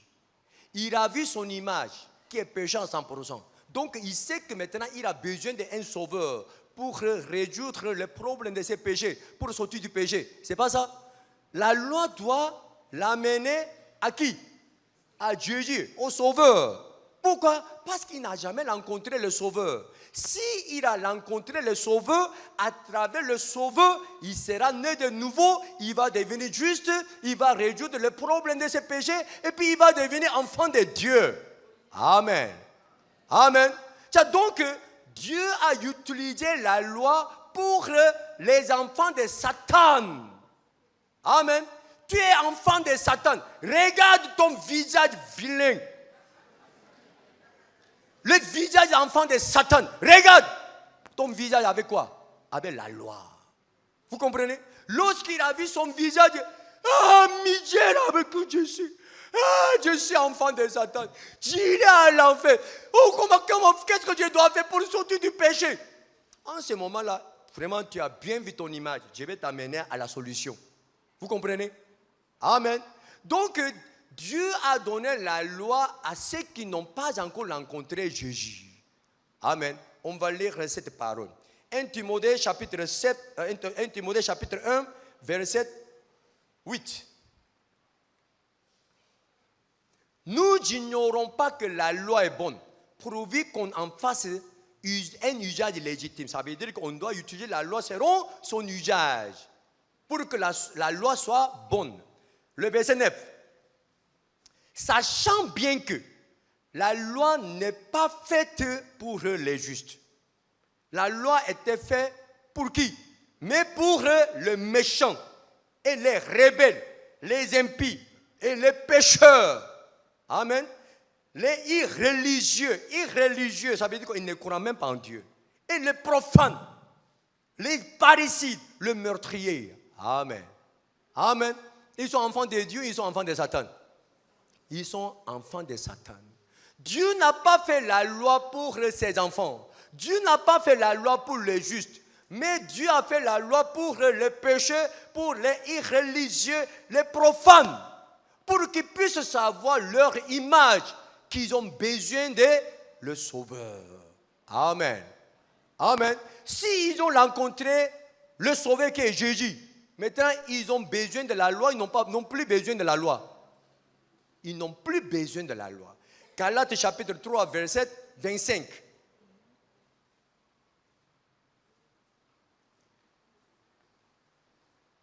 La foi étant venue, on va le 24 d'abord, on a lu tout à l'heure.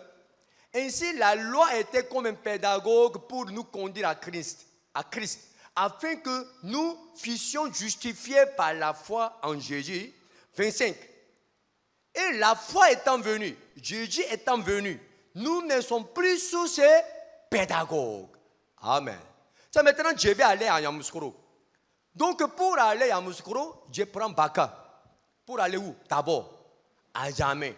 Tu vois, voilà, je suis arrivé à jamais. Je dois descendre des baka ou je dois être toujours dans les baka? Je dois descendre. Et puis je dois prendre quoi? Les cas pour Yamoussoukro. Amen.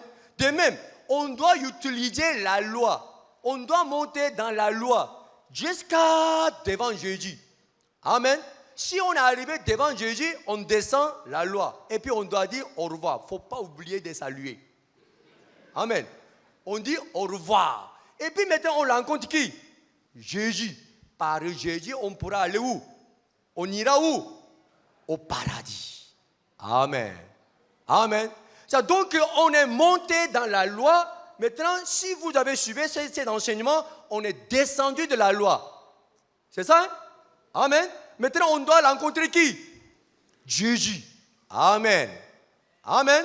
Jusqu'à présent, je vous ai expliqué jusqu'à la loi. Amen. Maintenant, on s'en va pour rencontrer Jésus. Dans cette rencontre même, vraiment, Satan a trop menti. Je vais vous expliquer toutes ces choses. Ésaïe chapitre 53. Ésaïe chapitre 53, verset 6. Ésaïe chapitre 53, verset 6. Nous étions tous errants, comme des brebis. Chacun suivait sa propre voie. Et l'Éternel a fait retomber sur lui l'iniquité de nous tous. Déjà voilà, dans ce texte, il y a 3 personnes qu'on peut voir. Qui?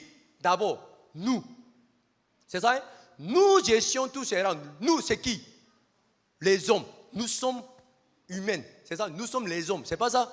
Nous tous, nous étions tous errants comme des brebis. Chacun suivait sa propre voie. Ça veut dire quoi?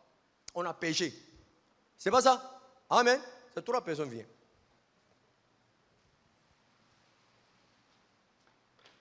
Là. Là.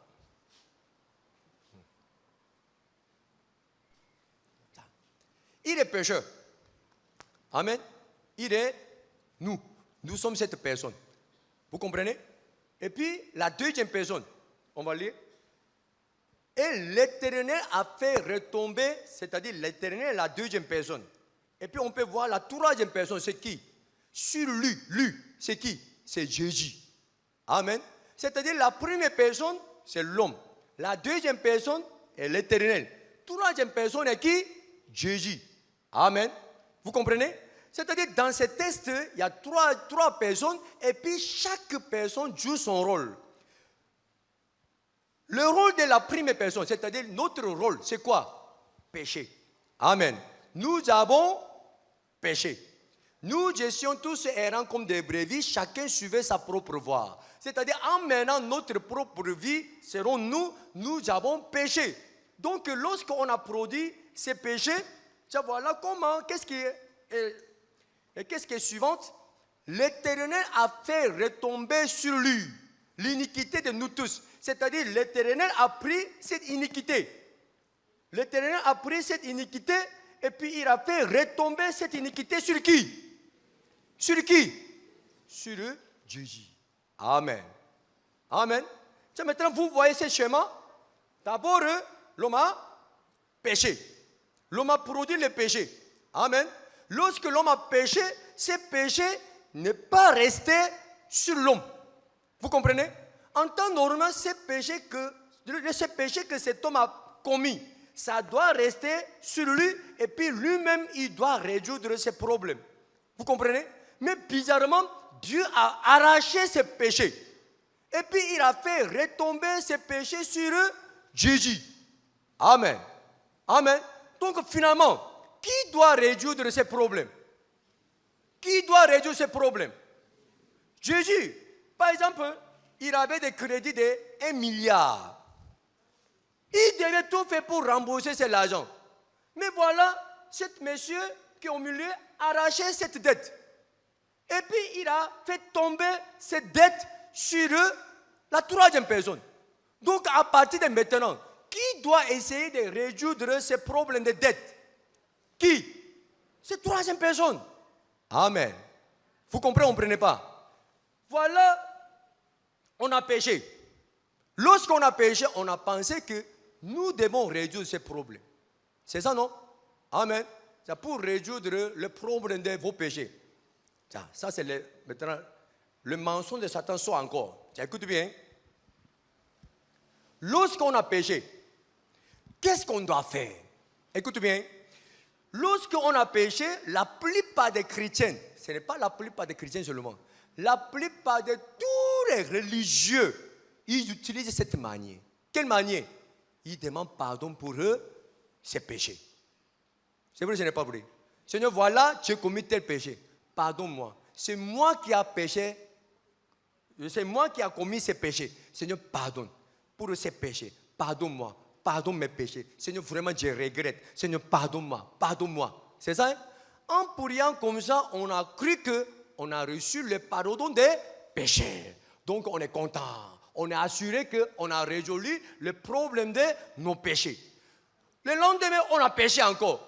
Donc, on doit demander pardon encore. Pourquoi? La solution du péché, c'est quoi? Demander pardon. On doit demander pardon pour résoudre le problème de nos péchés. C'est pas ça? Qui utilise cette manière? Le chrétien utilise cette manière. Le bouddhiste utilise cette manière. Le musulman utilise cette manière. Presque tous les religieux de ce monde utilisent la même manière. Quoi? Demander pardon. Cette manière est la manière satanique. Satan nous a trompé que si vous avez problème de péché, vous devez demander pardon pour ce péché. Si vous demandez pardon, vous allez recevoir le pardon des péchés. Satan a trompé tout le monde avec cette manière. Donc, les chrétiens utilisent cette manière, les protestants, les catholiques, les bouddhistes, les musulmans, presque tout le monde utilise cette manière que Satan a plantée dans le cœur de l'homme. C'est le mensonge. Même si vous demandez pardon pour vos péchés, ça ne peut jamais marcher. Dieu ne pourra jamais vous pardonner. Dieu ne peut jamais pardonner vos péchés lorsque vous demandez pardon. Amen. C'est étonnant. C'est étonnant. Pourquoi? Depuis que vous êtes devenu chrétien jusqu'à aujourd'hui, vous avez utilisé cette manière. C'est que Satan vous a enseigné. Amen. C'est comme ça. Qu'est-ce qui est la manière de la vérité? Qu'est-ce qui est la manière de Dieu? Qu'est-ce qui est la solution du péché qui est produit par Dieu? Ça, je vais expliquer. Écoute bien. La Bible nous a dit que le salaire du péché, c'est quoi? Le salaire du péché est quoi? La mort. C'est ça, non? Amen. Ça, je vais lire Hébreux chapitre 9, verset 22.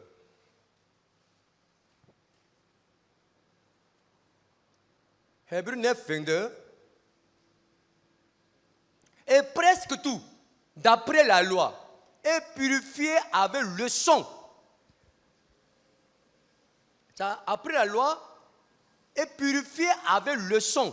Et sans effusion de sang, il n'y a pas de pardon. Ça veut dire quoi? Pour recevoir le pardon des péchés, on doit verser le sang. Ça veut dire qu'on doit mourir. Ça veut dire quoi? On doit payer le salaire du péché qui est la mort. Amen.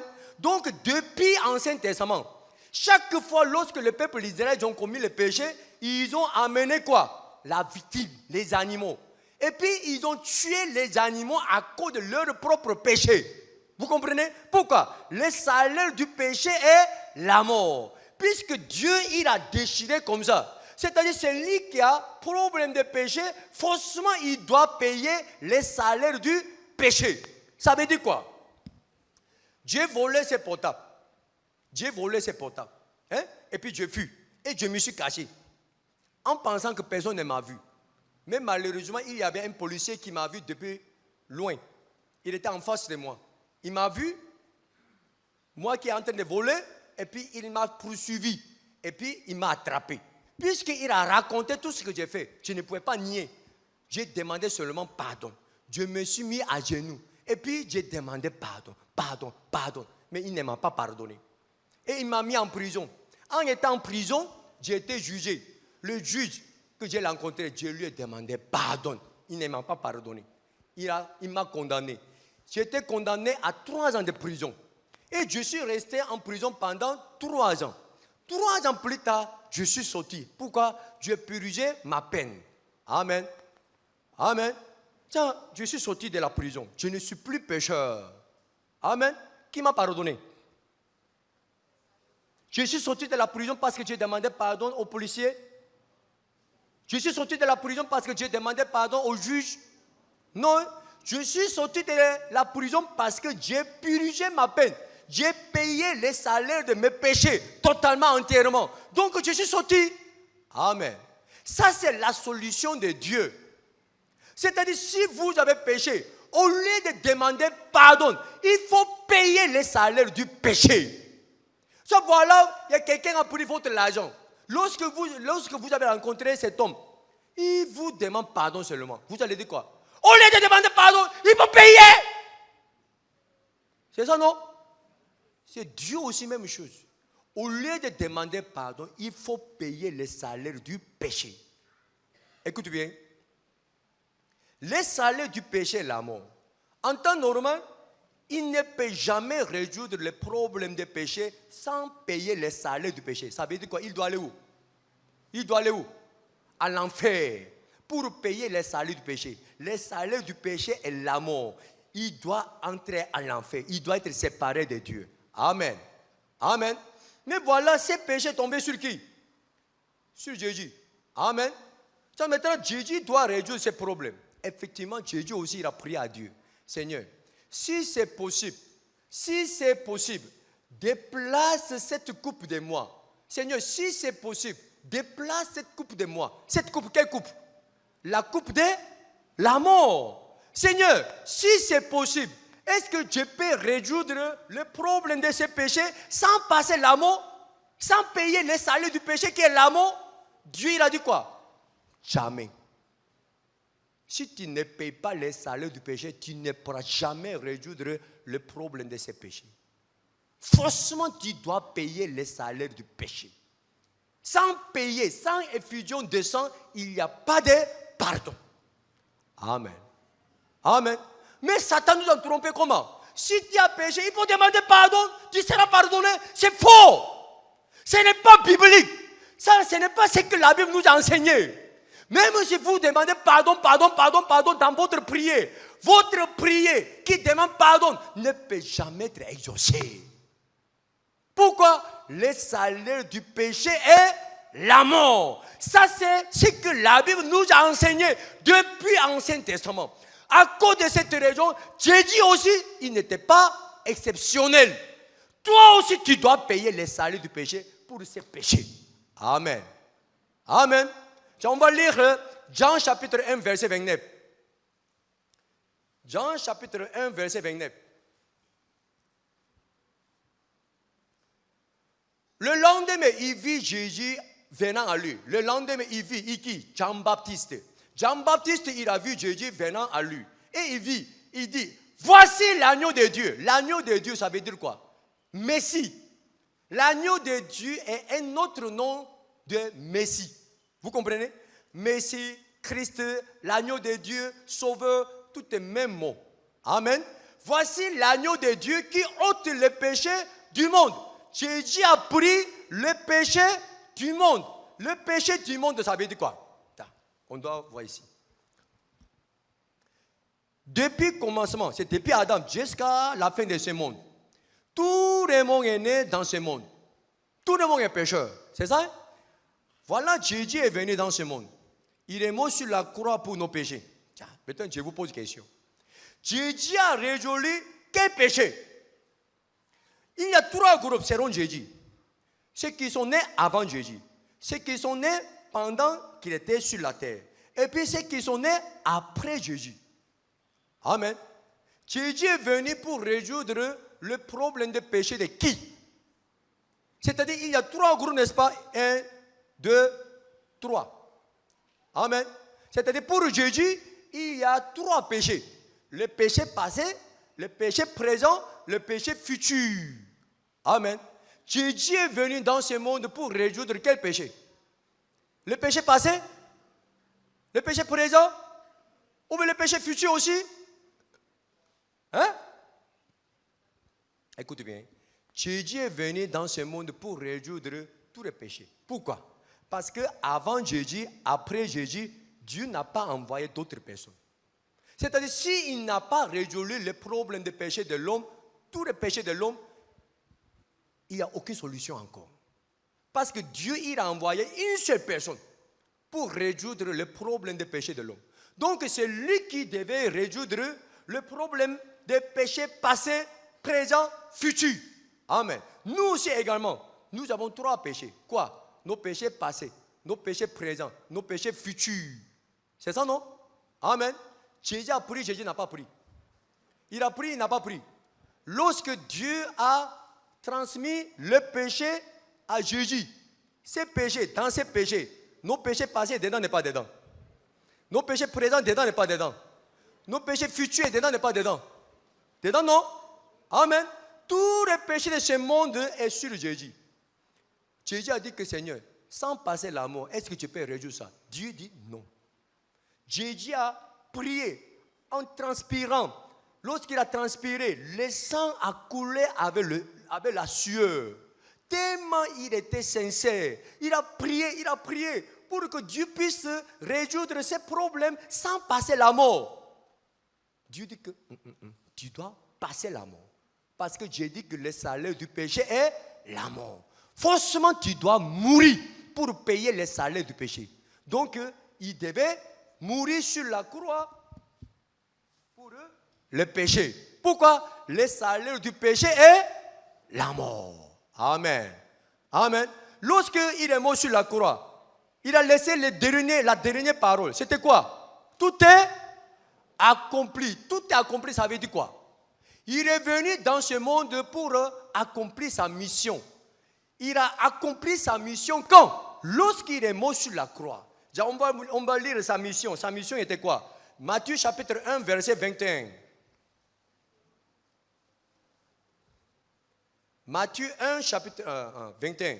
Elle enfantera, Marie enfantera un fils. Et tu, Joseph, tu lui donneras le nom de Jésus. Celui qui sauvera son peuple de ses péchés. Ça veut dire quoi? Lorsque Jésus était venu sur la terre, en ce moment-là, les gens n'étaient pas sauvés. Les gens étaient pécheurs. Vous comprenez? Donc, pendant qu'il était sur la terre, il devait accomplir sa mission. Ça veut dire quoi? Il devait sauver les gens. Il devait sauver les gens de leurs péchés, n'est-ce pas? Amen. Ça, c'est sa mission. Amen. Il a sauvé, il n'a pas sauvé. Il a sauvé, il n'a pas sauvé. Il a sauvé ce monde de leurs péchés. Amen. Amen. Il dit que tout est accompli. Ça veut dire que sa mission était accomplie. Ça veut dire que vous êtes sauvés, vous n'êtes pas sauvés. Vous êtes sauvés, vous n'êtes pas sauvés. Frédéric, tu es pécheur, mais tu es juste. Tu es pécheur, mais tu es juste. Hein? Tu es juste.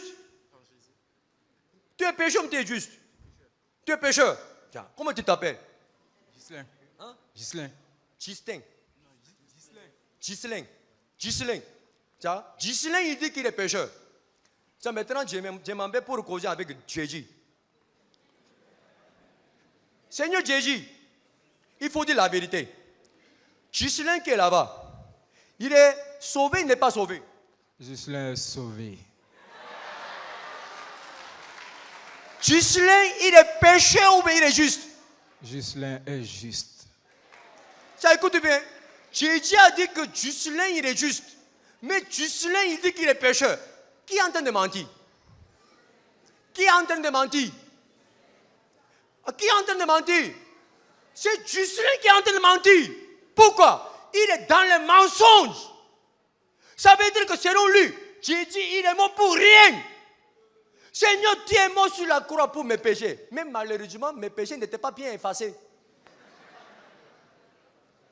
Je suis encore pécheur. Je ne suis pas encore sauvé. Mais il dit que tout est accompli. J'ai sauvé tout le monde. Mais Ghislain, il dit que tu mens. Je suis encore dans le péché. Et puis, tu dis quoi? Tu as sauvé tout le monde? Non, je suis là. Tu peux sauver tout le monde, sauf pour moi. Je ne sauve pas. Je ne sauve pas. Je suis dedans. Amen. Amen. Tu es sauvé, tu n'es pas sauvé. Je suis sauvé. Tu es pécheur, mais tu es juste. Je suis encore pécheur, monsieur. Je suis sauvé. Ça, ce n'est pas mon problème, c'est un problème d'école. Vraiment, il ne comprend pas français. Ça, écoute bien. Si tu es dans le péché, tu dis que tu es pécheur. Si tu es sauvé, ça veut dire que tu es sorti du péché. C'est-à-dire, tu es séparé de péché. C'est-à-dire, tu n'es plus de pécheur. Tu n'es plus de pécheur. C'est-à-dire, tu n'as plus de péché. Parce que Jésus t'a sauvé de tes péchés. Tu comprends? Tu comprends? C'est-à-dire, lorsque j'étais dans le péché, je dis que je suis pécheur. Mais si je suis sorti du péché, je dois dire que je suis sauvé du péché. Je ne suis plus pécheur. Je suis juste. Parce que le sang de Jésus a effacé mes péchés passés, présents, futurs. Donc, tous tes péchés sont effacés. Donc, tu n'as pas de problème de tes péchés. Tu as compris? Donc, tu es pécheur, mais tu es juste. Je suis juste. Il dit, je suis Juste. Amen. Donc, vous voyez, sauver une personne du mensonge, c'est difficile. Écoutez bien, lorsque Jésus est mort sur la croix, il dit tout est accompli. C'est ça, non? Amen. En ce moment-là, Satan, en temps normal, Satan, il devait être découragé. C'est ça? Mais il n'était pas découragé. Il avait raison. Il n'avait pas besoin d'être découragé. Vous savez pourquoi? Jésus est mort sur la croix pour combien de personnes? Pour toute la humanité. C'est ça? Je vous pose une question. Qui est en train de bénéficier de ce que Jésus a fait pour eux? Combien de pourcents de ce monde est en train de bénéficier de ce que Jésus a fait? 1%, même beaucoup. Plus de 99% des personnes qui sont sur la terre, ils ne bénéficient pas de ce que Jésus a fait. Vous comprenez? Tous les musulmans, ils ne bénéficient pas. Tous les bouddhistes, ils ne bénéficient pas de ce que Jésus a fait. Ils sont pécheurs. Tous les jours, ils demandent pardon. Pourquoi? Pour résoudre les problèmes de ces péchés. Pourquoi? Satan les a trompés. Si tu as des problèmes de péché, tu dois prier, tu dois demander pardon. Ça, c'est la solution. Satan a trompé tout le monde, jusqu'à les chrétiens. Les chrétiens même, c'est lui qui attrape la Bible. Dans sa main, il y a la parole, il y a la Bible, mais il s'en fout de la Bible. Il utilise la manière que Satan a utilisée. Si tu as péché, tu dois demander pardon. Si tu demandes pardon, tu vas recevoir le pardon de péché. Ça veut dire quoi? Ce que Jésus a fait, ça ne vaut rien. Jésus est mort sur la croix pour nos péchés. Pourquoi? Pour recevoir le pardon des péchés, n'est-ce pas? Il a reçu, n'a pas reçu. Il a reçu déjà. Mais les gens, il prend autre place pour recevoir le pardon des péchés. Pour le même péché. Jésus est mort sur la croix à cause de ces péchés pour lesquels il est en train de demander pardon. Vous comprenez? Amen. Donc Satan, il a anéanti tout ce que Jésus a fait. Jésus est mort sur la croix. Qui ne connaît pas que Jésus est mort sur la croix pour nos péchés? Tout le monde connaît, les musulmans, mais ils connaissent que Jésus est mort sur la croix pour nos péchés. Tout le monde connaît, mais tout le monde demande pardon. Tout le monde demande pardon. Pourquoi? Pour recevoir le pardon des péchés. Pourquoi? Satan a trompé tout le monde. Tout le monde. Si tu veux recevoir le pardon des péchés, il faut prier. Il faut demander pardon. Ça, c'est la solution. Si tu demandes pardon pour les péchés, tu vas recevoir le pardon des péchés. Le sang de Jésus, l'amour de Jésus, ça ne vaut rien. Jésus ne peut jamais recevoir le pardon des péchés pour vos péchés. Donc, vous devez demander à part. Donc, tout ce que Jésus a fait est devenu zéro. Qui a utilisé cette manière? Satan. On va lire Hébreux chapitre 9, verset 12. Entrez. Hébreux 9, verset 12. Et il est entré une fois pour toutes dans le lieu très saint, non avec le sang des boucs et des veaux. Depuis l'Ancien Testament, les animaux sont morts à cause de les péchés, n'est-ce pas? Mais il dit, lui-même il est entré une fois pour toutes dans le lieu très saint, non avec le sang des boucs et des veaux, mais avec son propre sang, ayant obtenu une rédemption éternelle. Il a déjà obtenu. Amen. Ce n'est pas qu'il va obtenir. Lorsque Jésus est né dans ce monde, il n'avait pas encore obtenu une rédemption éternelle. Donc la Bible nous a dit qu'il sauvera. Vous comprenez? Il n'a pas dit qu'il a sauvé. Mais lorsque Jésus est mort sur la croix, il dit tout est accompli. Il a déjà sauvé. Il a obtenu une rédemption éternelle. Amen. Le chapitre 10, verset 10. 10. C'est en vertu de cette volonté que nous sommes sanctifiés. Nous sommes sanctifiés, ça veut dire quoi? On était pécheurs. On n'était pas saints. On n'était pas saints. On était pécheurs. Mais on est sanctifiés. C'est-à-dire on a résolu le problème de nos péchés. Comment? Parce qu'on a demandé pardon. Parce qu'on a prié. Non! Par l'offrande du corps de Jésus-Christ une fois pour toutes. Amen. On a résolu le problème de nos péchés. Ce n'est pas par notre prière. Nous avons résolu le problème de nos péchés par l'offrande du corps de Jésus-Christ une fois pour toutes. Amen. Amen. Donc vous avez résolu, vous n'avez pas résolu. Vous avez résolu, donc vous êtes juste, vous êtes pécheur. Vous êtes saint ou vous n'êtes pas saint. On est saint, on est juste. Amen. Le verset 12. Le verset 12. Lui après d'avoir offert un seul sacrifice pour le péché, s'est assis pour toujours à la droite de Dieu. Ça veut dire quoi? Jésus est assis où? À la droite de Dieu. C'est ça? Hein? Il est assis pour combien de jours? Pour combien de jours? Pour toujours. C'est ça? Hein? Pourquoi? Parce qu'il a fini son travail. Lorsqu'il était sur la terre, il a travaillé. À la fin, il dit, tout est accompli. C'est fini mon travail. J'ai accompli ma mission. C'est ça? Donc maintenant, il est assis à la droite de Dieu pour toujours, éternellement. Amen. Mais voilà les gens de ce monde qui est en bas. Surtout les Ivoiriens. Ah, les Ivoiriens sont méchants. Hein? Ils fatiguent Jésus. Les Ivoiriens qui sont sur la terre, ils prient tous les jours. Comment? Seigneur, j'invoque ton sang. Seigneur, j'invoque ton sang. Lave mes péchés. Seigneur, lave mes péchés. Seigneur, j'invoque ton sang. Lave mes péchés. Vous n'avez pas entendu ça? Vous n'avez pas fait ça? Vous-même, vous avez fait ça. Le fou comme ça. Écoute bien. Jésus qui a entendu cette prière, tellement. Et mon ami, tu invoques mon sang pourquoi? Si je comprends bien, tu penses qu'il y a encore du sang dans mon corps. Mais malheureusement, il n'y a même pas une goutte de sang dans mon corps. Le jour où je suis mort sur la croix, ce jour-là, j'ai tout versé mon sang. Parce que je sais que c'était la dernière mort. Je ne reviendrai plus pour mourir encore. Je n'ai même pas besoin du sang. Pourquoi? Ce jour était la dernière jour que j'ai résolu les problèmes de tous les péchés de ce monde une fois pour toutes. Amen. Amen. Ce jour-là, j'ai versé tout son sang jusqu'à la dernière goutte du sang. Amen.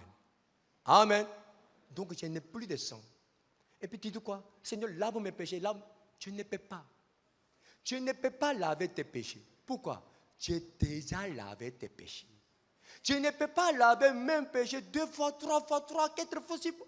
Tous les jours, tu viens, demandes pardon, tu me demandes de laver tes péchés. Alors que j'ai déjà lavé. J'ai dit que tout est accompli. Il faut croire en moi. J'ai dit que j'ai fait. Mais pourquoi tu ne croyais pas? Tous les jours, tu viens, Seigneur, lave mes péchés. J'ai déjà lavé, non? Ça veut dire quoi? Les Ivoiriens sont méchants. En regardant Jésus qui est assis, Seigneur, lève-toi. Tu es paresseux comme ça. Tu n'as même pas fini ton travail, tu es assis. Ah, vraiment, la paresse de l'homme chante, gâte la vie de l'homme. Seigneur, lève-toi! Tu n'as rien fait, puis tu es assis. Descends rapidement, lavez mes péchés. Lavez mes péchés. Est-ce qu'ils sont normaux? Est-ce qu'ils sont normaux? Ils ne sont pas normaux. Amen. Mais vous étiez comme ça. Amen.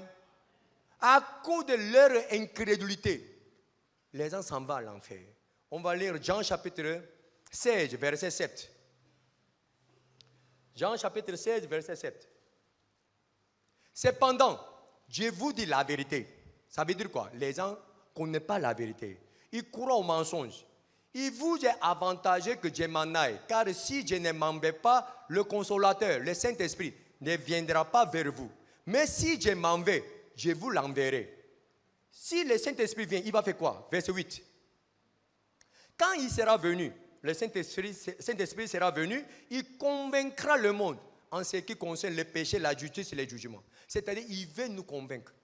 Pourquoi nous sommes encore dans les mensonges? Il veut tout faire pour nous faire sortir du mensonge. Je vais te convaincre. Tu sais qu'est-ce que le péché? Pour penser qu'à cause de ce que vous avez fait, vous irez à l'enfer. C'est un mensonge. Jésus est mort sur la croix pour le péché de tout le monde. Vous ne pourrez jamais aller à l'enfer à cause de ce que vous avez fait, parce qu'il a déjà payé. Amen. C'est comme ça, malgré ce que Jésus a fait, les gens s'en vont à l'enfer à cause de quelle raison? Verset 9. En ce qui concerne le péché, parce qu'ils ne croient pas en moi. Amen. Amen. À cause de leur incrédulité, ils vont aller à l'enfer. Ce n'est pas à cause de ce qu'ils ont fait. Ce qu'ils ont fait déjà effacé par le sang de Jésus. Amen. Personne n'ira à l'enfer à cause de ce qu'il a fait. Amen. Si les gens s'en vont à l'enfer, à cause de quoi? À cause de leur incrédulité. Je vais lire Romains chapitre 3, verset 23. Romains chapitre 3, verset 23. Car tous ont péché et sont privés de la gloire de Dieu. C'est vrai, ce n'est pas vrai? C'est vrai. 24. Et ils sont gratuitement justifiés. Voilà. Nous sommes devenus justes gratuitement. On n'a rien fait. Vous dites que vous êtes juste. Comment on est devenu juste? Gratuitement. On n'a rien fait. Qui a fait ça? Jésus. Ce n'est pas, c'est-à-dire à notre niveau, on n'a rien fait. Donc ça est gratuit. Mais pour Jésus, ce n'était pas gratuit. Parce qu'il devait mourir sur la croix pour nos péchés. Il a fait tout et puis il nous a donné ça cadeau.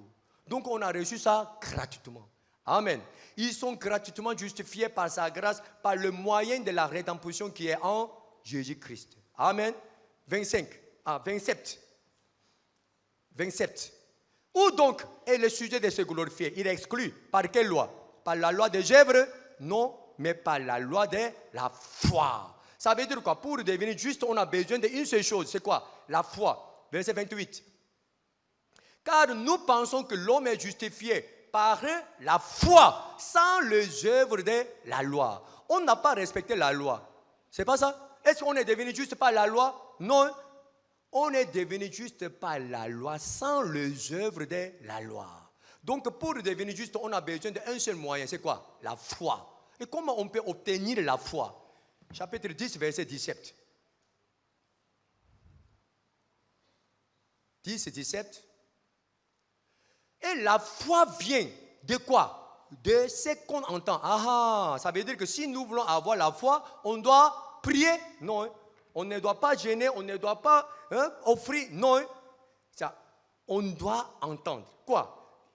La foi vient de ce qu'on entend. Puisque la foi vient de ce qu'on entend, on doit entendre. On doit entendre quoi? Ce qu'on entend vient de la parole de Christ. Amen. Amen. On a entendu la parole de Christ, on n'a pas entendu la parole de Christ. On a entendu la parole de Christ. Il a dit quoi? Tout est accompli. Il a obtenu une rédemption éternelle. Il nous a sanctifiés par son offrande, une fois pour toutes. On a entendu, on n'a pas entendu. Donc, on ne peut pas parler comme si on n'a rien entendu. Amen. Tout à l'heure, que mon frère Juscelin, il dit qu'il est pécheur. C'est-à-dire, il a répondu comme s'il n'a rien entendu. Mais lorsqu'il a considéré ce qu'il a entendu, il dit que je suis juste. Parce qu'il ne peut pas répondre maintenant sans considérer ce qu'il a entendu. Amen. En considérant ce qu'il a entendu, lorsqu'il a répondu, il dit il est juste. Amen. Par quoi? Par la foi. La foi vient de ce qu'on entend vient de la parole de Christ. Vous avez entendu? Vous avez entendu? Donc vous êtes juste ou vous êtes pécheur? Celui qui est juste, levez la main. Vous comprenez français maintenant? On va lire la dernière parole. 1 Corinthiens chapitre 6, verset 9. 1 Corinthiens chapitre 6, verset 9. Ne savez-vous pas que les injustes n'hériteront point le royaume de Dieu? Ça veut dire quoi? Les injustes, les pécheurs ne pourront jamais entrer dans le royaume de Dieu. Ne vous y trompez pas. Même si vous êtes chrétien, si vous êtes pécheur, vous irez à l'enfer. On a lu Matthieu chapitre 7, verset 22. Plusieurs me diront en ce jour-là, Seigneur, Seigneur. Ils sont qui? Ils sont les chrétiens. Ils croient en Jésus. Mais finalement, il est allé où? À l'enfer. Ne vous y trompez pas. Lorsque je rencontre les femmes, madame, tu es pécheur, mais tu es juste. Je suis pécheur. Si tu meurs, tu vas aller où? J'irai au paradis. Le péché s'en va où? L'enfer. Mais comment tu peux aller au paradis alors que tu es pécheur? Parce que tu suis chrétien.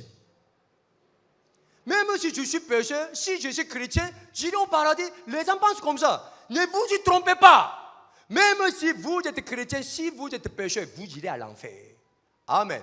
Ne savez-vous pas que les injustes n'hériteront point le royaume de Dieu? Ne vous y trompez pas. Ni les impudiques, ni les idolâtres, ni les adultères, ni les efféminés, ni les infâmes, ni les voleurs, ni les cupides, ni les ivrognes, ni les outrageux, ni les ravisseurs n'hériteront jamais le royaume de Dieu. Amen. 11. Et c'est là ce que vous étiez, quelques-uns de vous. Mais vous avez été lavés. Mais vous avez été sanctifiés. Mais vous avez été justifiés au nom du Seigneur Jésus-Christ et par l'Esprit de notre Dieu. Amen. Amen. Donc c'est terminé, n'est pas terminé? C'est terminé. Amen. Ça c'est ce que Jésus a fait. Vraiment Jésus veut que ce que Jésus a fait soit utile pour vous. Mais malheureusement, comme je vous l'ai dit, plus de 99% de ce monde, plus de 99% des chrétiens de nos jours, ils ne bénéficient pas. Pourquoi? Ils croient aux mensonges. Satan a transformé. Voilà ce que Dieu a dit. Voilà ce que Satan a dit. La plupart des chrétiens suivent ça. Ce n'est pas vrai. C'est vrai. Amen. Je crois qu'il y a encore beaucoup de mensonges de Satan. Il y a beaucoup de passages que vous ne connaissez pas. Mais il ne faut pas penser qu'il y a des contradictions dans la Bible. Tout est bien expliqué dans la Bible. Si vous ne comprenez pas, venez causer avec moi. Je vais vous expliquer en détail. Aujourd'hui, je m'arrête ici. Mais ce n'est pas le dernier jour. Ce n'est pas on sera séparés définitivement. Vous venez ici et puis écoutez, apprendre la Bible. Amen. Vous comprenez? Mon père préparait à cause de manque de connaissances. Si vous ne connaissez pas la vérité, forcément vous devez être trompé par Satan. Restez dans la vérité. Apprendre la parole de Dieu. Vous devez connaître la parole de Dieu, pour que vous puissiez discerner entre faux et vrai. Amen. Amen. Amen. Donc je m'arrête ici aujourd'hui. Prions. Seigneur, merci. Ce matin, tu nous as enseigné. Oui, ce n'est pas une chose qui est particulière. On sait tout ce qu'on a parlé ce matin. Qui ne connaît pas ça? Tout le monde connaît. Mais Satan, il a manipulé les gens avec les mensonges. Il a mélangé le mensonge dans la vérité. Donc, à cause de ces mensonges, les gens sont égarés. Les gens sont perdus. Seigneur Dieu, aujourd'hui, j'ai essayé d'enlever ces mensonges de Satan pour qu'on puisse comprendre une grande partie de la Bible. Mais je crois qu'il y a encore beaucoup de mensonges que Satan a mis dans notre cœur. À travers la parole, je crois que tu vas enlever tous ces mensonges pour qu'on puisse bénéficier de tout ce que tu as préparé pour nous. Seigneur, vraiment, je veux que tous ceux qui sont ici, tous ceux qui ont écouté cette vérité, soient utilisés pour sauver les gens qui sont encore dans les mensonges. Seigneur, vraiment, utilise-nous pour que nous puissions réaliser ta volonté sur la terre. Vraiment, je confie toutes choses entre tes mains. Merci Seigneur, je prie au nom de Jésus-Christ. Amen.